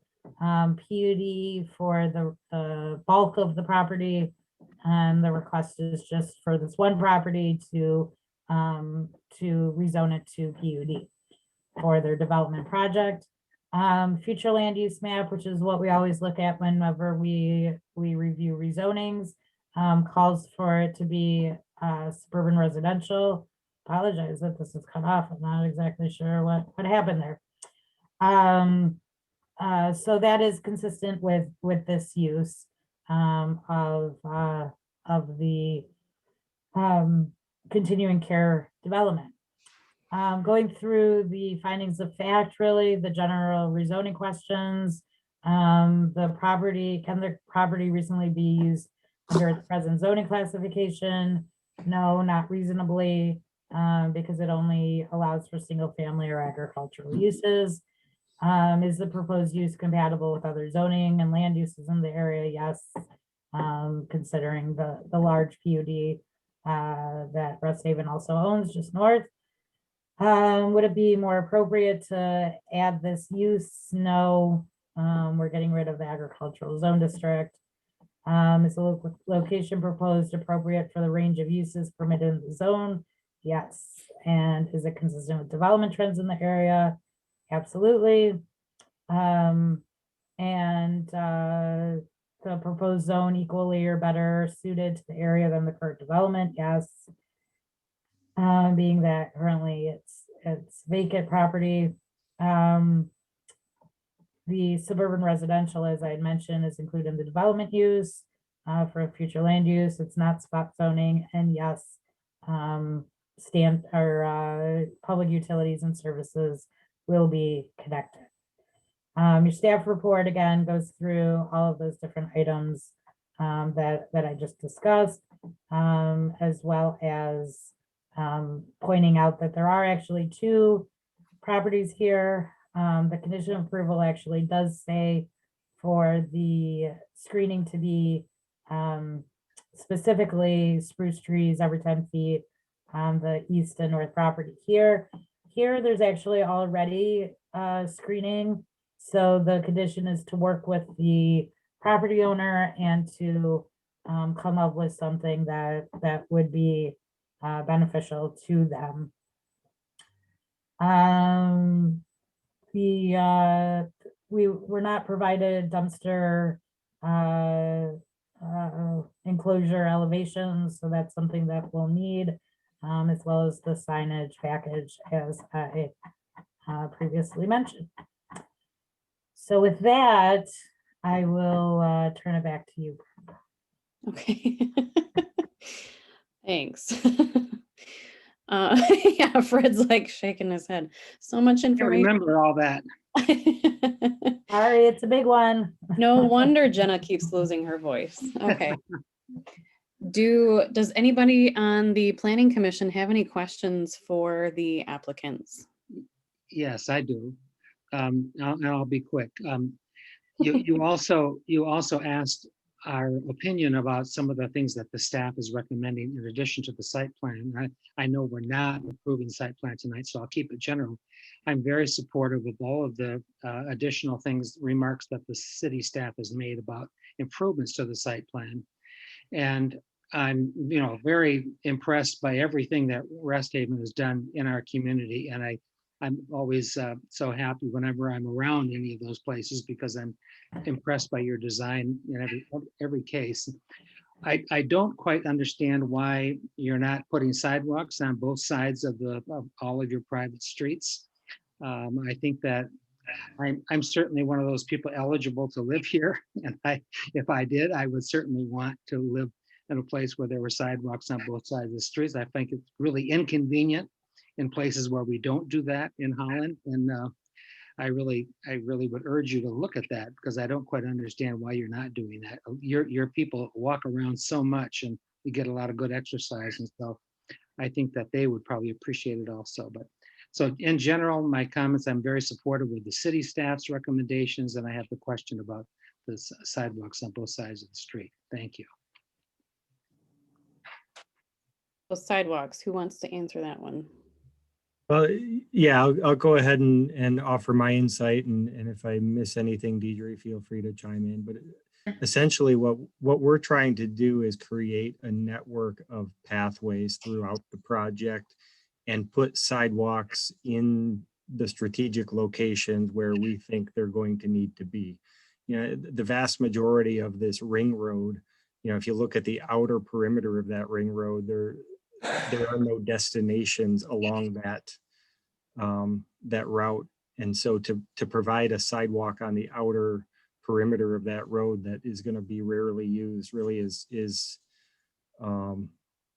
you know, in our mind, it's not a responsible use of money. But we are, again, we're trying to be strategic about putting the sidewalks in those locations where we feel they will be wanted and where they will be used, and providing the connectivity between all the buildings and the facilities and the amenities within the site, you know, in a responsible way, as opposed to just, you know, carte blanche saying we're going to put them everywhere on both sides of every street. Okay, I guess I didn't see the network of pedestrian ways inside this. I guess that's what all of those are. And so that is that's correct. Very extensive. And I think that's where people will be walking for sure. Mhm. So I understand your position. So thank you. We're just, to echo that, trying to, when possible, given, you know, an aging population and the assisted living there, trying to get people actually away from the road, but still have alternative walking paths. That's why there are so many within the community on the inside versus on the outer ring. In the green spaces. Yep. So I guess my cardiologist has me walking a half an hour every day, and I continue to do that. But I have to leave my home. You're suggesting they drive from those ring road units down to a path I don't see on the drawing? I think it's just that the path is hard to see. If we can zoom in at all, I'm not sure if you can, there are light gray paths all throughout. So you can see them there around the ponds, between the buildings. Like I say, I'm in the outer ring. I live in one of the corner units on the outer ring. Is there any way to get there? Yes. Okay. Yeah, you've got sidewalks along those roads, as well as, you know, along the green spaces between the units that take you to the rest of the network. Okay. So there's no unit that won't have direct access to a pedestrian route. Jenna, are we only approving phase 1 tonight? I mean, not approving, but we're only evaluating phase 1 tonight. Correct. Though, again, just as a caveat to that, this street, which will be built in phase 2, is part of your phase 1 assessment. Yeah, but we're going to be looking in detail at this the next time also, the site plan. For phase Will 2? be. Okay. Yeah. But again, I would strongly recommend you be specific about, you know, whether or not you want to see a connection specifically from the street to their. Hold on, Jenna, I'm getting there. Okay. I apologize. All right, here are a couple suggestions that I have that I would love to see. Because, I mean, if we are going to look at the future of this development, look at the future of this area, and look at our master plan, and look at the fact that 24th Street will be widened and that we're going to have a side road next to this development, I would like to see some sort of pathway from phase 1 to 24th Street, to a sidewalk on 24th Street, some sort of connection. And then let's say I live in the apartment on the corner of 24th and Waverly and my mom lives in this development. I want to be able to walk to see her. And then also I would like to see an entrance from that side road into the development, at least into phase 1. But, you know, if we can make it work sometime down the road to phase 2. But it looks like you have a roundabout entrance on the west end of phase 1 that would connect very well to that side street. I would like to see that. I think that if people are trying to get to the back corner and they're turning off of 24th Street, I would hate to see people buzzing through there to try to get to that back building way at the end of the development. You wouldn't want people driving too quickly through there. And to have more entrances would alleviate the traffic at that entrance off of 24th. Good point, Brooke. And then the only other thing about what Fred was saying, though, about the sidewalk on the outer edge is that it looks like it might help you connect to that pathway. Oh, never mind. Looks like you have the network, the internal network connects to the Admiralty Farm entrance. It does. It does. And one thing I might add is this this color rendering that you have in front of you is a little bit out of date. Okay. You'll notice a few differences between that and the black and white site plan. So that color plan was part of our pre-application submittal for the study session. There aren't many significant differences, but there are a few small differences that you might note between the two, in particular the driveway locations and things like that. Okay. Those were just my few things. Anyone else have any questions for the applicant? I have a couple. I agree with what you were just saying, Brooke, and with what Fred was saying, and it was really helpful for me when it was we were reminded who it is that's going to be living here, and that really makes me like that. Not you in particular, Fred, but folks who are who would be in an assisted living facility and taking them, trying to guide them away from the roads if they're going to be doing the walking. If Dave's going to be doing a half-mile walk here, that we keep Dave off of the road and away from the traffic. But I do agree completely, Brooke, that, hey, if we're just talking about another development right near here, if family members living in that development, that we try to create some sort of connection where they can walk from one place to another, I think is fantastic. And I completely agree too with the amount of time that it would take to get from one of those 24th Street entrances all the way back into that back part of phase 2. I think that there has to be some sort of vehicular connection in there to 24th Street. I'm no designer, and I think I can see a couple of fairly easy ways to be able to make that happen. Now, having said that, I think that this plan is amazing. When I look at it, I'm reminded of a Disney resort, which is designed to keep you in that place. But give you opportunities to be able to walk and have connections from one place to another. Typically, I would be against something like that and say we really need to keep in mind what Jenna was mentioning, which is, we want these connections between our neighborhoods, between our developments, between our communities. I can understand in a development like this that is designed to be an assisted living facility, a reduction in those connections. I think they still need to exist, but I don't think they need to exist to the extent that they may in an apartment complex like we were just talking about in one of the previous applications. So I get that, I understand that, and I think it's been well thought out and well designed, but with a couple of additional little things, those things that the staff are recommending, and I'm behind all of those things that the staff is recommending. I think this thing is just a home run. I think it's fantastic. I think it's something that we're going to be proud of for years to come. So hopefully staff will be able to work with the developers on this, so that when it comes back to us for site plan approval, we've got some those few extra things that I think will just put this over the top. I just have one thing, Brooke. So Brooke, what I understand you were saying, you were recommending that little roundabout be connected to the north-south road, right? Yep. So and I get what you're saying. I wonder if it makes sense to also include an entrance a little farther north. In the phase there's 2. 2 entrances off of the north-south road. Yeah. Mm-hmm. You'd have to nix a building, but Can you clarify? So the roundabout you're talking about is this roundabout? no, to the No, I west see side, this one over here in the west. over on, along that service road Keep going down. in phase one. There, yes. that one right there. Yeah, Okay, so yeah, that's phase two. that's Wait, the first phase, isn't it? no, this is phase two. Oh, The sorry. first phase is over here. But Okay. The street's not gonna be built until phase two anyway. Oh, okay. So we're good. Yep. Okay, I just was clear, I mean, because I kept hearing phase Yes. one, I was like, wait, what? Yep. Okay, gotcha. Yeah, the color picture is beautiful, but it makes us think that we're looking at the entire thing altogether. But the dark black lines in this one is phase one. Gotcha. And we do have that color picture, but to John, to what he said, I guess it's been changed a little bit. But this then shows the phase one. Right. Any other questions or comments for the applicant? Nope.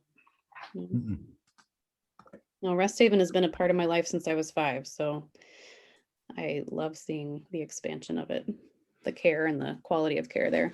So I will just, if I may, just note, I understand the desire for the connection from the north-south road. I'd be a little hesitant and ask you to consider limiting that to one entrance, just because we want to be careful that this doesn't become a cut through in any way, again, given the population that we serve. So I understand the desire for the connectivity. I see some places, and I know we talked about some places where you can make that happen off the north-south road in phase 2. But just to the comment of having 2, I'd caution there a little bit, just, given the population and wanting to make sure we don't have extra traffic that's not for the community, just cutting through that area. Right. Yeah, I'd agree with that. I don't understand where would they be cutting through to where? Right. I don't think that there would be cut through. No. They would just go down those straight streets and keep going. They wouldn't cut through there because it's so circuitous. And there's a lot of people in there. So right. I'm actually more concerned about the fact that the 16-year-old grandson is going to fly down those streets to the condo way in the back corner than I am about people going down that service road or the side road, the north-south road, and cutting through the development. Yeah. But yeah, it looks like there's a few spots that might be okay to have another entrance to be able to get to phase 2. And I also look at, you do want to get a fire truck back there in a hurry, and it might be easier to take the north-south road. Yeah, that's true. Just something to plan for. Something to put in the hopper. Well, and aging population and ambulances and fire trucks, it definitely goes hand in hand.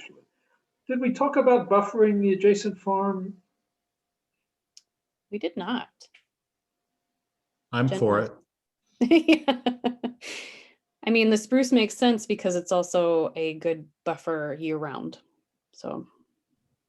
Well, so the spruce is for this property. Yes. Here. That's not what you're talking about, right? Are you talking about Ben Royalty? That's what I was talking about. Oh, you are. Okay. Yeah, this is a single family home. Okay. Wow. As is this.